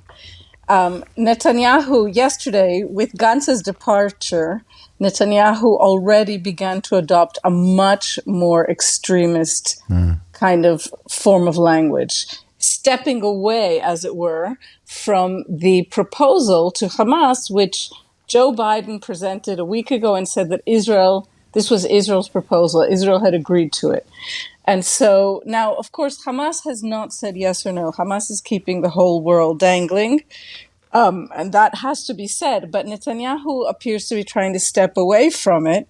And my best guess, it's hard for me to imagine that the White House would truly engage in unilateral negotiation to release its, let's say, American hostages and no other hostages. But it is very easy for me to believe that the White House would like Prime Minister Netanyahu to believe that they're contemplating this. And that's what we're, I think, led to understand, so that Netanyahu, as he considers his next steps, will have to take into account the possibility that the White House will make it evident that it is possible to release hostages if he only wanted to. Now, in terms of the very spectacular hostage release military operation that you mentioned, I think I am absolutely certain that many people were killed, but I do think we have to be very careful with Hamas's figures, which time and again have been used by almost all media, because since we have no other access, we have no access to Gaza, and the Israeli media keeps all journalists out of Gaza, what they're doing is giving Hamas the last word. But I still think we have to be careful with those figures. Absolutely. And we must, I should also stress, rescued, not released, rescued. I mean, it was a raid designed to get them out. And speaking of media coverage, I've become quite a big fan of your Twitter feed, Noga. Thank you. Well, in which you most recently point out that Israel is letting Russia Today into Gaza, but not letting in the BBC, CNN, Sky News, Channel 4, ITV. That took or me, myself, or you even. Much more importantly, times. Or you. That somewhat took me by surprise. Listen, it's absolutely shocking. There's a feeling, I mean, that in Israel, it's not a feeling. There's a reality that really no one is in charge of media messaging. It is a disaster. And the IDF, the Israel Defense Forces spokesperson, by the way, who took up his job weeks before the attacks of October 7th and was a celebrated Navy SEAL but had zero media experience when he took up this job, they decide basically on the basis of personal preference who will get into Gaza and who won't. And it is them who have made this decision that basically we will only hear out of Hamas. We will only hear from Hamas from Gaza because they don't release their own figures. I'm not sure they're obliged to, but they don't, and they don't let any of us in. And so from the Israeli point, if we're looking at it from the point of view of Israeli government messaging, this policy has been a catastrophe. And yes, it turns out that a guy who works for RT is palsy with people in the IDF spokesperson's office, and he got in, whereas much more serious media outlets have not. Finally, Noga, I don't know if you can speak about Israeli public opinion as if it's a sort of homogenous phenomenon, but how is all this playing with, from Benny Gantz to the rescue of the hostages through to the increasing alienation from the international community in general, or America in particular? I mean, where is public feeling now on the ground in Israel? Well, in terms of international isolation, as you know, Secretary of State Blinken is about to land in Israel. Yes. I think that the correct perception of Israel as growingly isolated is reported a bit differently in Israel, and so Israelis are much more confused about what's going on. But in terms of public opinion, something fascinating has happened, which is that when the hostages were released on Saturday to great jubilation, there was an immediate assumption, even on my part, that this could give Prime Minister Netanyahu a boost. It was one of these very rare moments of joy in a terrible period. And it has not happened in part because the released hostages, in their initial statements to their own family members, said that the protests, that they were able to see the anti-government, the pro-hostage release protests when they were in captivity in Gaza. They saw them on Al Jazeera. And so they said that this gave them strength and this gave them hope. And so instead of this spectacular release being used, somehow turning into a sense of support for Netanyahu, it seems conversely to have given some fuel to the protest movement against him. What a tangled web we weave. Yep. Noga, thank you. As always, Noga Tarnopolsky there, who you can follow on Twitter and whose dispatches from Jerusalem have become incredibly valuable to us, trying to make sense, as we say, of what is happening there. And, of course, up to and including the confusion about how what we are having reported here, whether it is the numbers that we rely upon for casualties and deaths, or whether it is the perception of international isolation, the story on the ground in Israel could be quite different. There is, if you like, wiggle room on almost all of this. No wiggle room, of course, as we mentioned Russia today, on the fact that Nigel Farage once had a season ticket for that broadcaster and never once criticised. In fact, I think, was it when he was in a TV debate with Nick Clegg that he said Russia had been provoked after the invasion of Crimea? It's pertinent, of course, to the current war in Ukraine. He said Russia had been provoked and the EU had blood on its hands. That'd be nice if someone asked him about that, perhaps in his current round of promotion. I've got time for one more call. It's going to be Jazz, who's in Flint, and it is on the question of these little, well, they're not little, I suppose, if you're on the receiving end of them, but these subtle acknowledgements that people you thought were your friends or people who don't think you can ever really be British, just as Rishi Sunak can't really understand our culture. Jazz, what did you want to say? Hello, James. Yeah, I've been working in the emergency services for over 20 years, and we were preparing for Remembrance Sunday, and a white colleague said, I don't think you'd want to take part because you're Asian. So my response was, well, in the First World War, there was 1.5 million Asian troops who volunteered. The Second World War, 2.5 million troops who volunteered. I think there were over 80,000 Asian lives that were lost during the Second World War. And I saw my granddad served for the British Army for 10 years. He never mentioned that to me, and his two brothers. Did you hit your colleague with all this stuff? Only partially, because when you get to my age, you kind of get used to these comments, and you thought, "Oh, I wish I'd said this." In hindsight, I think the French call it esprit d'escalier. Esprit d'escalier. If you read the history, the factual history, and I said, well, my granddad's two brothers fought in the Second World War too. But I mean, this is I mean, in many ways, if we were engaging in the sort of lazy name calling that Farage and his fans adore so much, in many ways, he's the one who's unaware of British culture. He's the one who's ignorant of British history. Your colleague I'm talking about he's the one who doesn't actually understand the importance, the depth of the importance of Remembrance Sunday. It's crazy, isn't it? And yet you get accused 20 years in the emergency services, born and bred in Britain, and you wouldn't really want to be there because you're brown, he's saying. Asian is just another word for brown in this context. Oh, absolutely, yeah. It's out there, isn't it, Jazz? But yeah, I just want to mention, I don't think a lot of politicians patriotic because they put themselves first before the people of this country. Mate, nobody current or still clinging to the carcass of Brexit. I would probably go so far as to say nobody in politics, and by which I mean the con men rather than the conned, who was in favour of Brexit, can ever really, in an honest universe, be allowed to describe themselves as patriotic, because they have inflicted untold harm upon the population, upon the economy, upon the future, upon almost every aspect of our national existence, not to mention our national status, our national reputation, while dancing around like peacocks, pretending to be patriotic and accusing other people of not being. But that's a conversation for another day. It's 12:01. James O'Brien on LBC.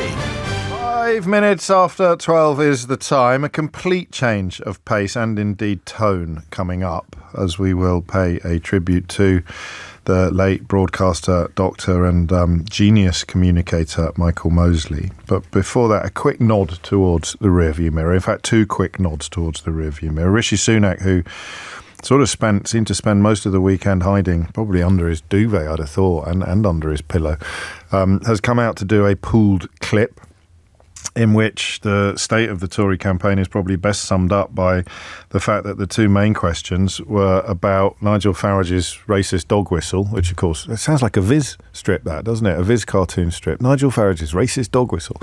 And well, I won't tell you what the second bit was until we've heard what he had to say about Nigel Farage's racist dog whistle. Well, it's a question for Nigel Farage what he meant by those comments. I'm not going to get involved in that because I don't think it's good for our politics or indeed our country. But what I can say is only one of two people will be Prime Minister on July the 5th, Keir Starmer or I. A vote for anyone who's not a Conservative candidate just makes it more likely that Keir Starmer is Prime Minister. So if you're someone who believes in bringing down migration, wanting your taxes cut, protecting pensions, increasing investment in our defence, or adopting a proportionate, pragmatic approach to net zero which saves people money, I'm the person that's going to deliver that from you. Keir Starmer is not, and that's the choice for people come July 4th. And in many ways, the very last thing that you want to be asked about when you're less than 4 weeks out from a national ballot is whether or not you're actually going to be in the job for much longer before the national ballot occurs. No, of course not. I'm energised about the vision that we're putting forward for the country. Right, this campaign is only not even halfway through yet, and I'm finding an enormous amount of support for the policies that we're putting on the table, whether it's a modern form of national service, the triple lock, plus 100,000 new apprenticeships, continuing to cut taxes for people. These are all things that people want to see. I believe I've got the right plan for the country. We're the only party willing to take bold action. That's how we deliver a secure future, and I'm going to keep taking that message to as many people as possible between now and polling day. And that is the extent of the pool clip that pretty much certainly the juiciest bits of the pool clip that Rishi Sunak has provided today. A big interview on the BBC tonight, I think, with Nick Robinson. So that might be worth I'm sure it'd be worth tuning in for. 7 minutes after 12 is the time. Okay, a complete change of tone now. I when the story first emerged late last week that Michael Mosley had gone missing on holiday in Greece, I didn't have a fully formed idea of who he was. And I've realised subsequently that that's because, in my mind, he's 2 or 3 different people. I'd listened to his programmes on Radio 4 and their podcasts as well, about the one little change you can make, or the little changes you can make in your life. And hadn't realised that he's the same bloke that had done the diet books. I've got a bit of a problem with diet books and air fryer books, because they tend to dominate the book charts. And when you're in the book charts, that sometimes feels a little bit unfair. Obviously, it's not a position I'll be exploring in depth at the moment, as Michael's books understandably dominate the Amazon top 10. But If you weren't clear on on exactly the scale of his contribution to public life and to the health of the nation, then you will be now.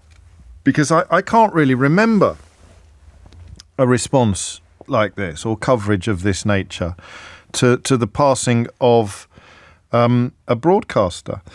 And by that I mean someone who's not an entertainment broadcaster. You know, I suppose... if a day dawns when we lose the great David Attenborough, then you're going to see an extraordinary outpouring of reminiscence and tribute. But what I've been really struck by, is the scale of his impact upon individual lives. So the coverage last week was dominated by the mystery element of the disappearance, and of course by the dwindling optimism, the dwindling hope that he would be found alive. And then, as it was confirmed yesterday morning that he had been found dead mere yards from potential safety, the story went into reminiscence and tribute. Quite rightly, his wife Claire has made it actually brought tears to my eyes.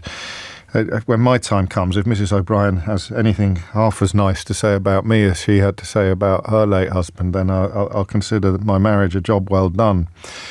But the tributes that have poured in have been, I would say, it's a word I use with some caution, I think they've been unprecedented.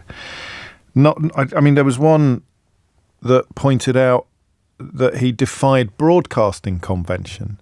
We're quite a competitive bunch in broadcasting. I'd like to think I've grown out of this habit now, but you can sometimes hear on, for example, radio programs, if a caller mentions another presenter, some presenters bridle even at that. You know, if someone were to ring me up and say, well, as I said to Nick Abbott the other night, and you go, God, why are you talking about? We're a weird bunch. And I think the nicest tribute in the context of broadcasting that I've heard be paid to Michael Mosley was from Chris Van Tulliken, who of course wrote the ultra-processed food book and who worked with Michael a lot. And he said he brought people on. He wanted other people to get gigs. He wanted other people to get work. It's a tendency in my profession to try and hoover up everything that is offered to you. Not for everybody. I'm not like that. I was once, but I'm certainly not like that anymore. I'm far too lazy. But to be that generous and to recognise that a programme or a broadcast or a project could be improved by sharing the work, by spreading the load, was quite rare. So, trust me, I'm a doctor, that he did with Selaire Arsan, one of the co-presenters, said he was just so professional, but he was just so human and so passionate about what he was doing. He lived and breathed his work. He was an inspiration. There's a beautiful clip of him talking about how simple acts of kindness can prolong your life. They're sort of endorphins that are brought by doing something nice can actually have a long-term impact on your health if you do them regularly enough. And the clip involved him just taking his wife a cup of coffee in the morning. And it's just a beautiful thing. Phil Hammond, the broadcaster and doctor, talked about being given his TV break by Michael Mosley when he was invited to help present the BBC's Trust Me, I'm a Doctor. I mean, it is just an extraordinary response. Pages of newspaper coverage right across the gamut as well, from the front page of the Telegraph to the front page of the Guardian. I mean, that is an extraordinary tribute. One interview I heard this morning was the former deputy leader of the Labour Party, Tom Watson, who talked about how reading Michael Mosley's book, one of Michael Mosley's book, had persuaded him that he could reverse his type 2 diabetes. He could make lifestyle changes sufficiently profound to allow him to come off the medication which he'd been prescribed for type 2 diabetes. And Tom said a phrase that really stopped me in my tracks. And he said he was reading the book on a Kindle on holiday in Spain. And he said, he made me think that I'm not broken. He made me realise that I wasn't broken. So Tom, who has written a book himself about the lifestyle changes that he made in order to lose, I think, 7 stone in total, was one of those overeaters, or one of those people whose relationship with food was a consequence of other issues and other factors, but who had somewhere deep inside persuaded himself that it was a consequence of being broken, of being a broken human being. And I can't think of a greater gift you could give to the reader of a book than the gift of believing that you're not broken, except perhaps showing them the path back to health, to heartiness. So, this is a very strange phone-in, but it's one that I really hope you will help me pull off. It doesn't have to be a big deal. Chris Van Tulliken talked earlier of brushing his teeth while standing on one leg, because the importance of balance, especially as you get older, becomes ever more acute, and again has implications and ramifications right across the health gamut. I do that, and even when the story first broke last week, I couldn't have told you with 100% certainty that it was as a consequence of the fellow that was missing in Greece, but it was an awful lot of sort of pieces slotted into place over the course of the weekend. And that's a tiny, tiny little thing. But I want you to call me now and tell me how Dr. Michael Mosley changed your life. It struck me that was the best tribute perhaps that we could pay to him. He touched so many lives. I haven't even checked Amazon this morning, but last night he had 5 of the top 5 books on Amazon because people were responding to his passing by getting out there and getting in there and almost refreshing their relationship with him, refreshing their knowledge of him, and recognizing that the bits they'd got would perhaps involve there'd be some bits missing, filling in the gaps, getting so he had a paternal air. That's how Dan in Sussex has put it. Paternal in a lovely way. He did have a really paternal air, and he had what I call the Fred Dibner effect. I wonder how many people know what I'm talking about when I mention the Fred Dibner effect. Fred Dibner, as many of you know, was a steeplejack who was fascinated by things like engines. And by rights, he had no business being on television any more than I did back in the day. But Fred Dibner was possessed of an ability to communicate enthusiasms, a bit like Dave Myers, actually, who was one of the hairy bikers who was commemorated this weekend in an incredibly moving bike-a-thon, I suppose you'd call it, or mass bike ride. But Dave Myers had it as well, that ability to communicate enthusiasm. Even to people who didn't share it, you'd enjoy the enthusiasm. So you could watch Fred Dibner on the telly. You were never going to build a steam engine or dig a coal mine under your house, or indeed go up a steeple or blow up a chimney. But something about his enthusiasm for his subject matter was so contagious, it was infectious, that it made watching and listening an absolute joy. And Michael Mosley was 150% in that category when he was doing stuff on obesity, Who Made Britain Fat, the 5-2 diet. We're looking at fasting. Medical Journalist of the Year as long ago as 1995. And in this body of work, he's done that thing that very, very, very few people ever manage to do in any walks of life. But in the business of professional communication, he made the public personal.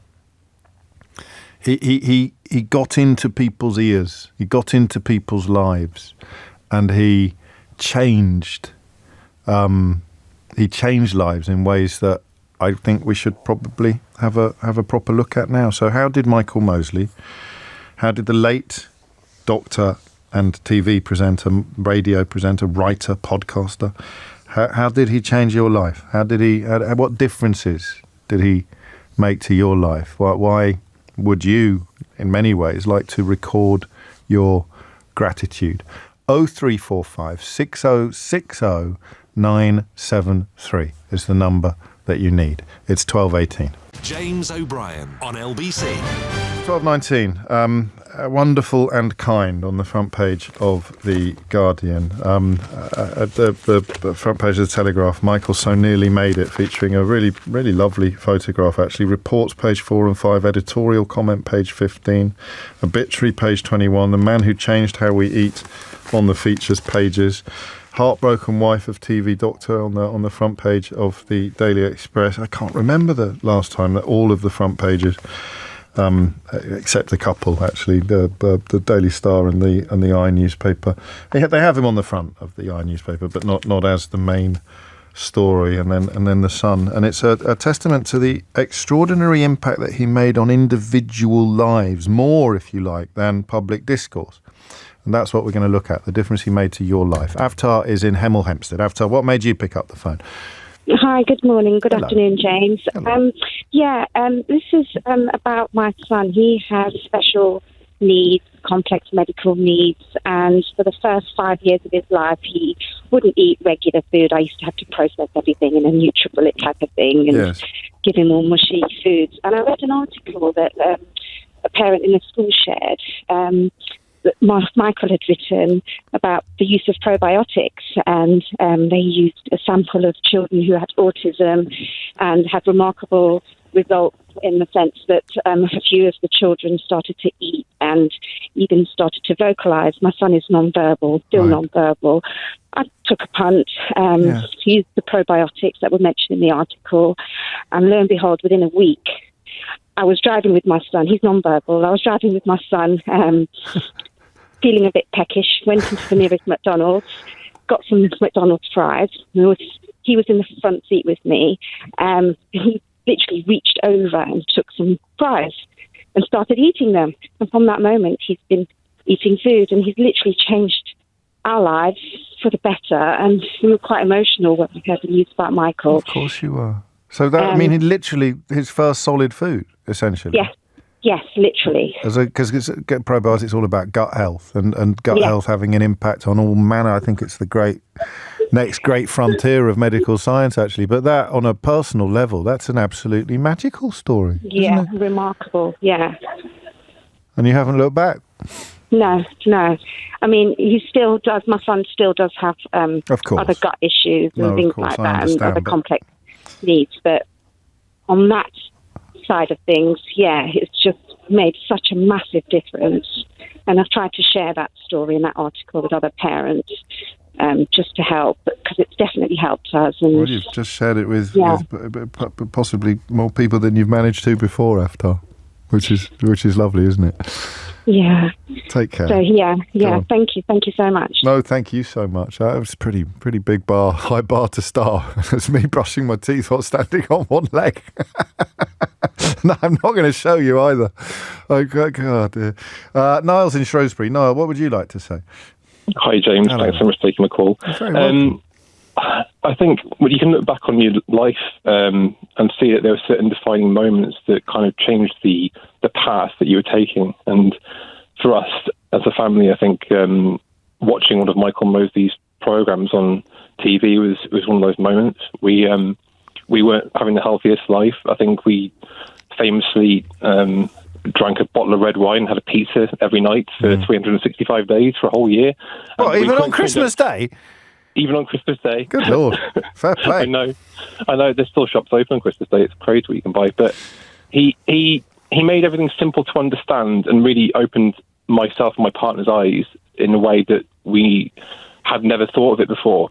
And the journey from nearly 4 years ago to where we are now, it's crazy to think that we've become such completely and utterly different people from the path that we are going down, which is one of sickness and poor health and a general unhappiness, to be honest. But now we're just so happy and healthy. What are you doing? What path did you follow? What sort of? Oh well, the first problem we had was the weight loss.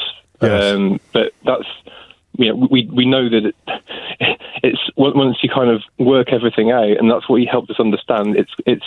It's not necessarily about the weight loss. It's just about what you put in your mouth, and everything else takes care of itself. And he made it quite simple to understand from a how to get started point of view.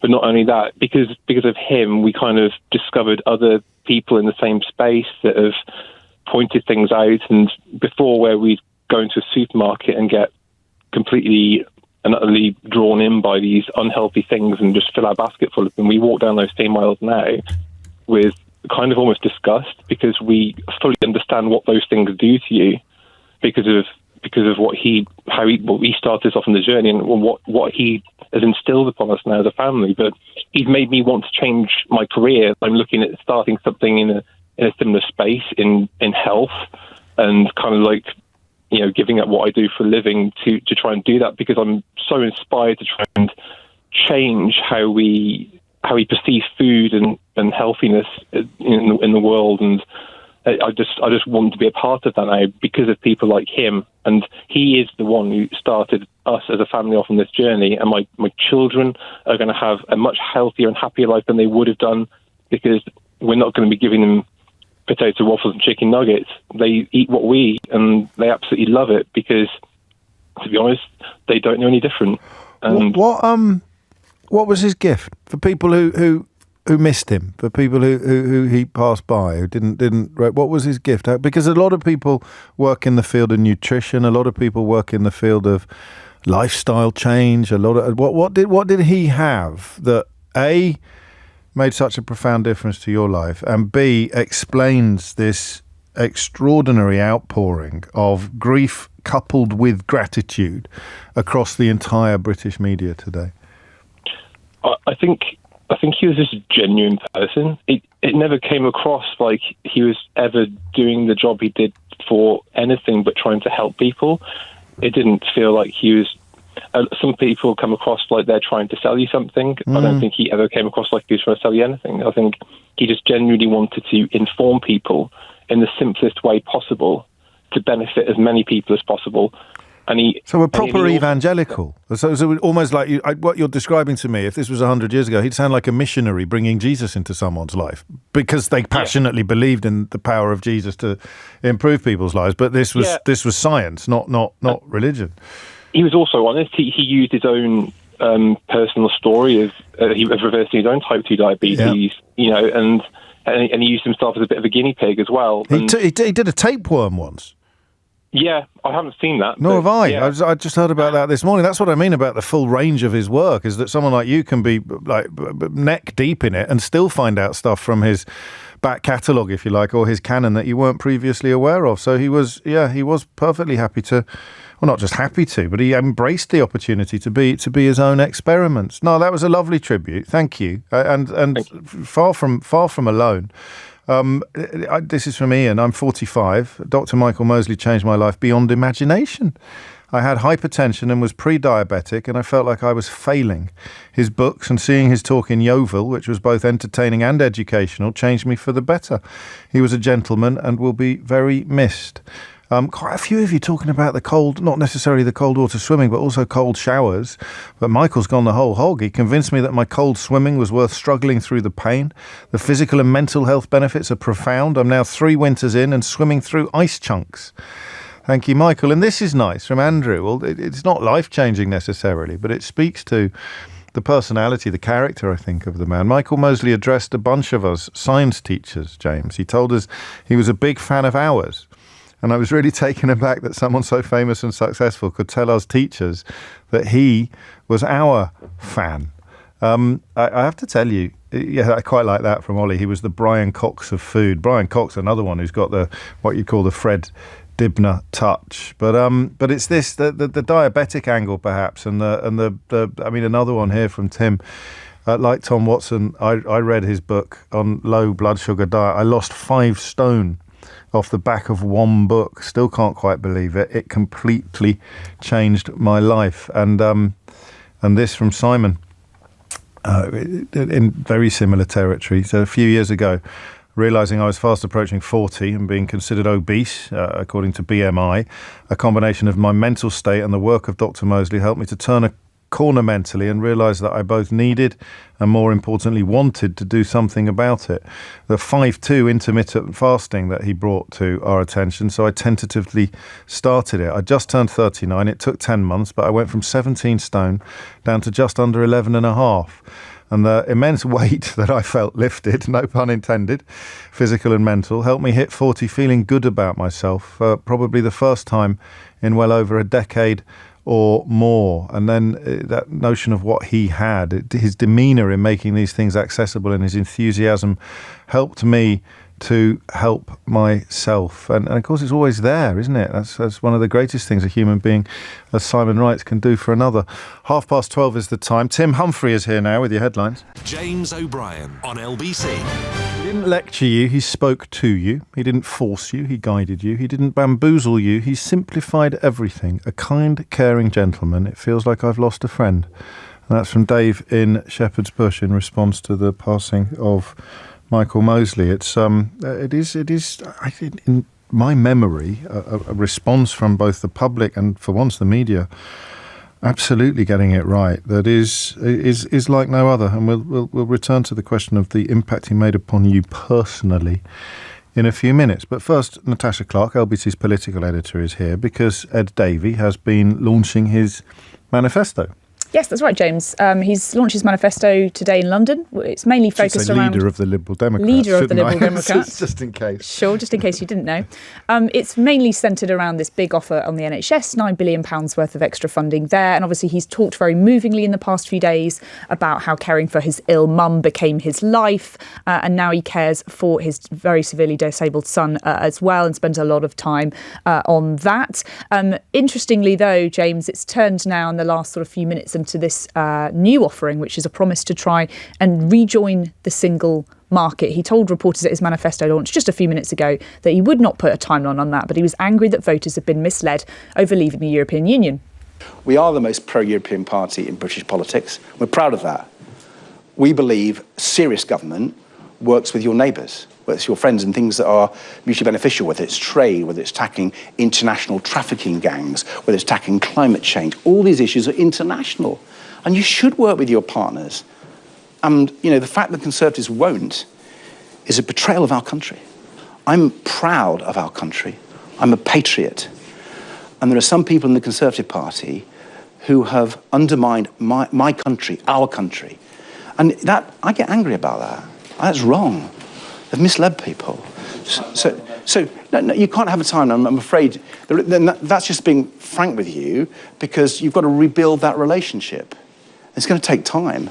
And he accused the Conservatives of misleading people over Brexit, saying they poisoned relations with the EU. Regrettably, the Conservative Party have so poisoned Britain's relationship with our nearest neighbours, our allies. They've undermined trust.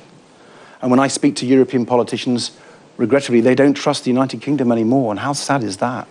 And it's clear you're going to have a step-by-step approach to rebuild that trust, rebuild that relationship.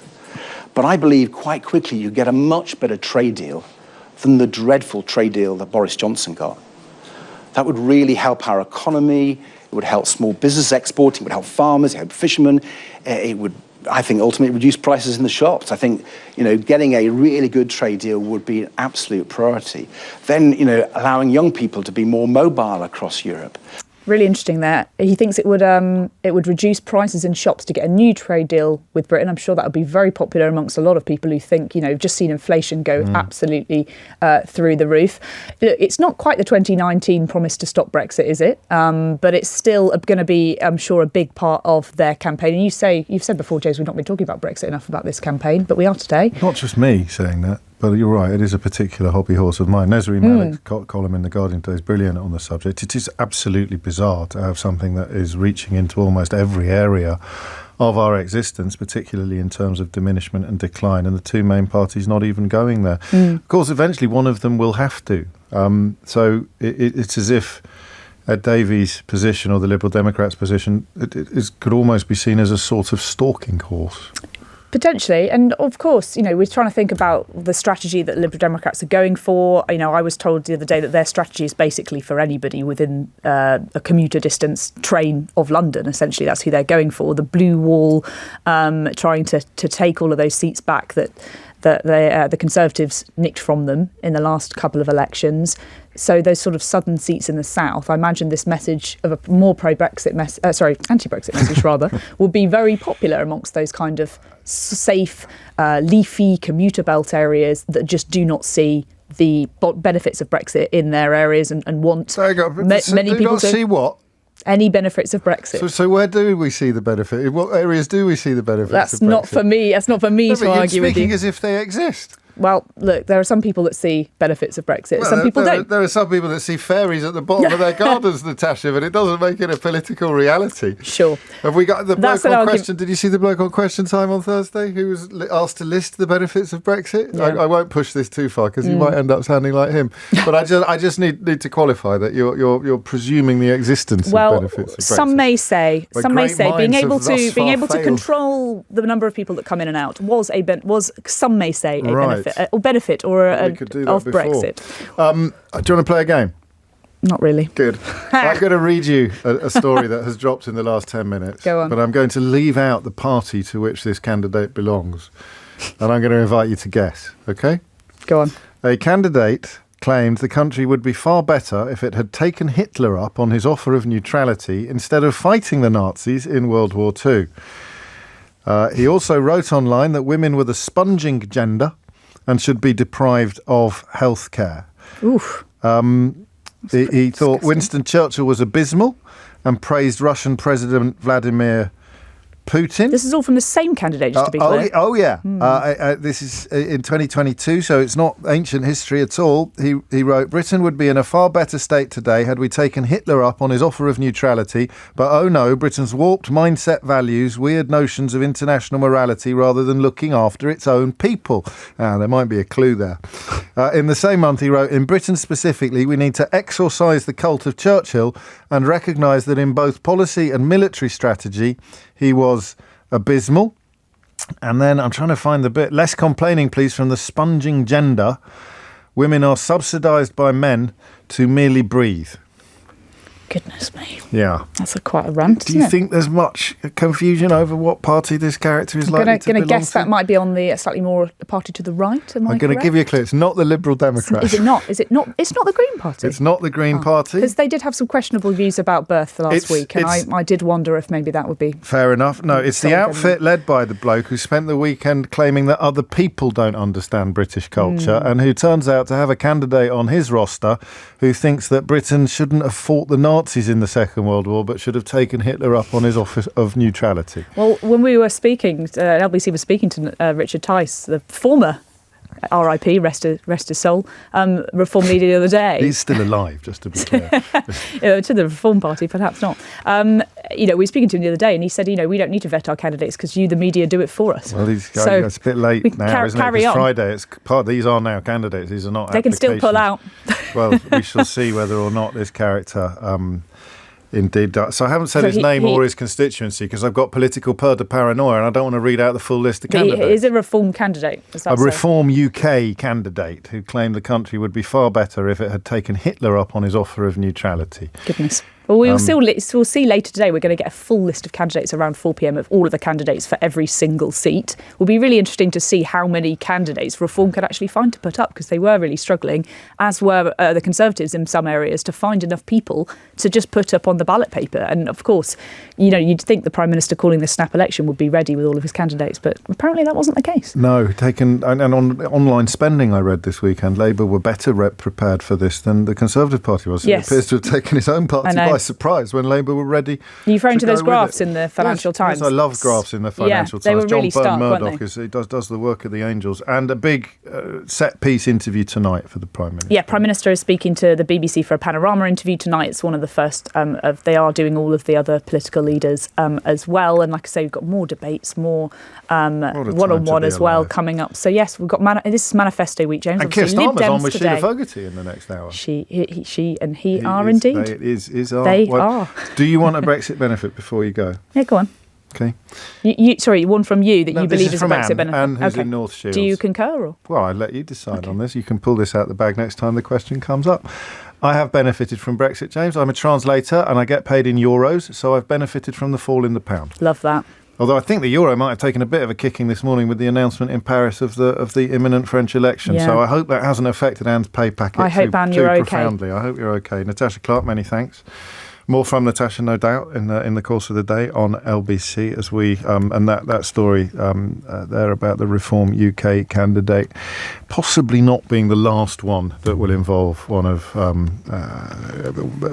people hoping to run for Parliament having their past catch up with them, known in the trade as an Ian Dale. It is 12:43. You're listening to James O'Brien on LBC. The question of the difference Michael Mosley made to you, the impact that he had, with a little side order of, and I ask this as a broadcaster, what was his magic? What was his magical moment? His magical gift that made him so different from other presenters, other medical experts, other doctors, other broadcasters. Elizabeth's in Manchester. Elizabeth, what would you like to say? Hi, James. Hello, Great Elizabeth. to speak with you. Thank you. Hi. Likewise. I just wanted to pay tribute to Dr. Michael Mosley, who was such an inspiration to me as someone trying my best to work in scientific communication.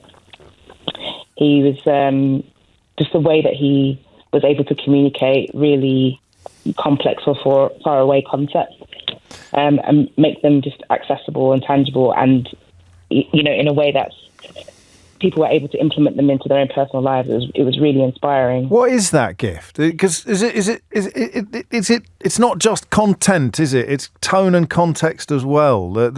Yeah. So the first thing you need to do, I presume, is understand it completely, like so completely that you can begin almost disassembling it down to the simplest of building blocks, which you then use to communicate it to people who wouldn't otherwise be able to understand it. There is that, but I think why Michael was so engaging, for me anyway, is that he actually, you felt like you were learning with him. So there were a couple of documentaries where there was one where he got like a surgical A-team together, and there was there'd be a surgical issue or a medical issue that no one was able to had really been able to help solve, and he had this team together and you'd listen to the consultants. I see. So there's a quest, an element of quest and journey to it as well. Yeah.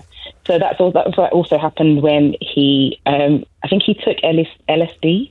Did he? I remember that as well. Yeah, but in in a very controlled environment to see how that would act on the body, and of course he swallowed a few. He swallowed a tapeworm. And other, so he was part of the experimental part of the learning process with you.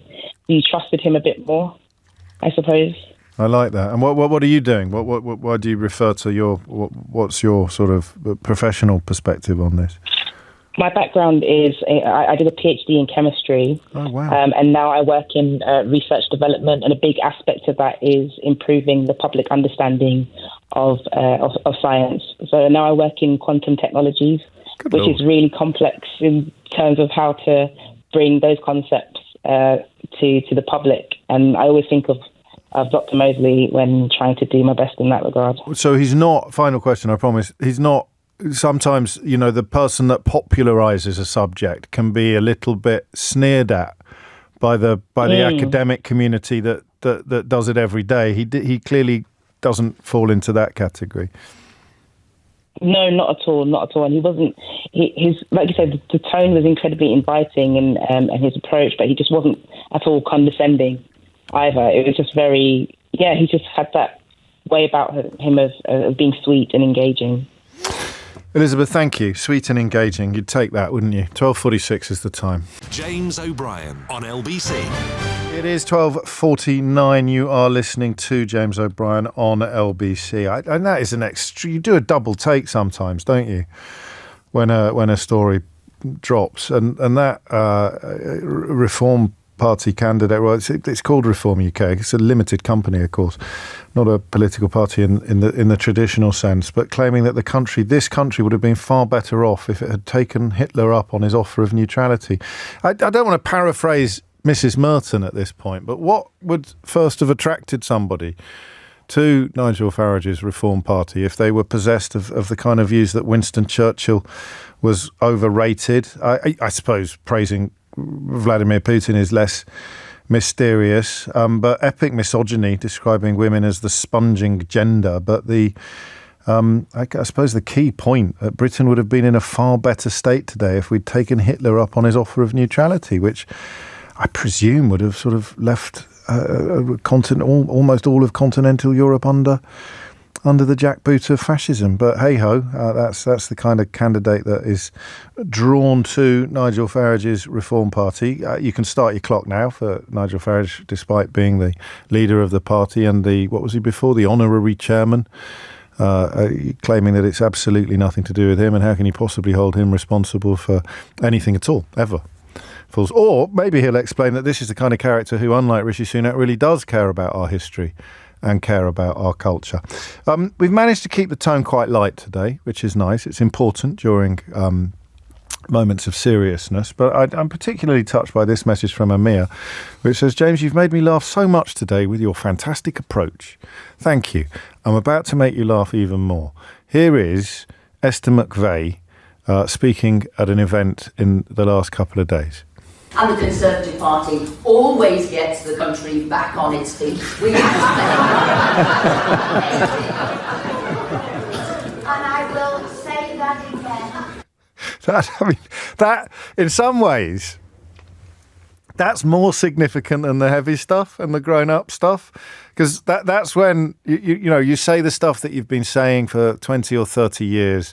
You're saying it. I presume it's at a hustings of some sort, and it's unremarkable. It's a bit like me saying the phone number, right, on LBC. It's a bit like me saying 0345 6060 973. It's like a reflex action. It's as commonplace as breathing. It's like telling you the time. It's just something that is there as part of my constant, if you like, vocabulary of my broadcasting vocabulary. And so you have the same thing when you're campaigning. You have tropes and phrases that you just reach for without really thinking. They come to you as naturally, as I say, as drawing breath.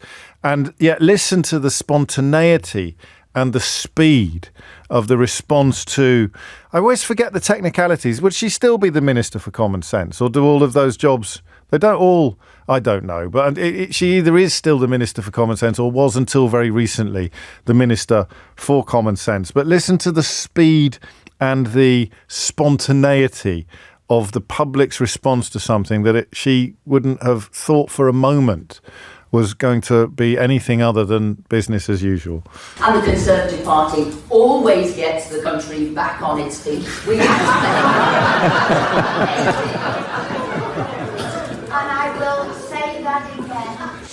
Oh dear. And Lee reminds me that Farage is, of course, also the majority shareholder in Reform Limited. So this character who thinks Winston Churchill was abysmal has presumably already...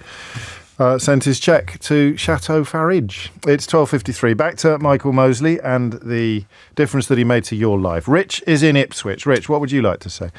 Oh, hi, James. Nice to speak to you. Likewise. I just called in because I'd served in the Royal Marines Band, and being a military musician, we had an operational role, and in 2011, I got sent to Afghanistan for 6 months as the adjutant of the UK Med Group. Gosh. And one of the hats I had was I was a unit press officer, so whenever we got a visit from the UK, I'd sort of have to chaperone them around the place. And Michael Mosley came out. He was doing research for a documentary he was doing on how medicine on the battlefield was affecting medicine back in the UK. And from the minute I picked him up at the flight line to take him up to the hospital in Camp Bastion, I was just absolutely amazed at his his interest in everything that's going on around him, to the point where I'd be chatting about something which I thought was pretty boring and innocuous to a guy like him, and he'd whip out a notebook and start taking notes. And one example is I've actually got a tattoo on my arm of Vitruvian Man, and he said, "What's your interest in Leonardo da Vinci's art?" And I was just talking about the link between art and music and maths, and this notebook came out, and I started getting quite nervous because I thought, oh my God, I hope am I going to end up in a documentary, or what I'm saying going to end up in a documentary? But basically, in a nutshell, it was just the interest he had in everything around him. What did you say? What did you say to him? I think I just remember trying to be really factual and not trying to sort of go off piste and make stuff up. Because But don't want to do that. No, but when we got to hospital in Camp Bastion, the job of the musicians and the buglers was to transfer the casualties from the helicopters to the hospital, which was just a short ride in a Land Rover. And he took one look and he said, basically, your role hasn't changed in 200 years since the Napoleonic Wars. And then he started telling me about how the first how musicians were first used as battlefield medics when a Napoleonic general told some musicians who were stood around doing nothing, pick up that gun carriage and go and pick up those casualties. And he was just a fascinating guy, and just a really relatable, nice guy. And that's the thing that stuck with me, really. It's more than that, isn't it? There's that is an almost insatiable appetite for knowledge and understanding, like wanting to make sense of stuff around him. That's part of it, but wanting other people to come with him on that stuff is that's really rare. You don't encounter that. You're very lucky, actually. Was he who else came out? Who else can you remember coming out? I knew you were going to ask me this. Yeah. We had Cheryl Cole. She was very nice. Fantastic. Tim Westwood. Really? Okay. Moving swiftly on. He and he was writing letters home to people's wives. Seriously, moving swiftly on. And we had Tomo, the rugby player. David Beckham came out on the tour before us, and apparently he was an absolute gem. So, thank God you said that then. I thought we were going to have a moment. No. That's nice, isn't it? What a lovely touch. It was, yeah. Yeah, and it was good. I mean, like I say, the highlight for me was, and I'm not just saying this because he's passed, but the highlight was certainly meeting him and getting to spend on and off. I was with him for about 48 hours, so it wasn't a fleeting. No, and you can get the measure of somebody probably in that kind of in that kind of space, that kind of time. Rich, thank you. That was lovely. Last word on this, I think, to Maria, who is in Barnes. Maria, what would you like to say? Hi. Hello.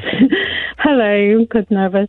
It's only me. Thank you so much for bringing this up. I was waiting for someone to give tribute to this man. Oh. This sorry, I'm nervous. Don't take So your time. anyway, to have this, I could talk about him for hours.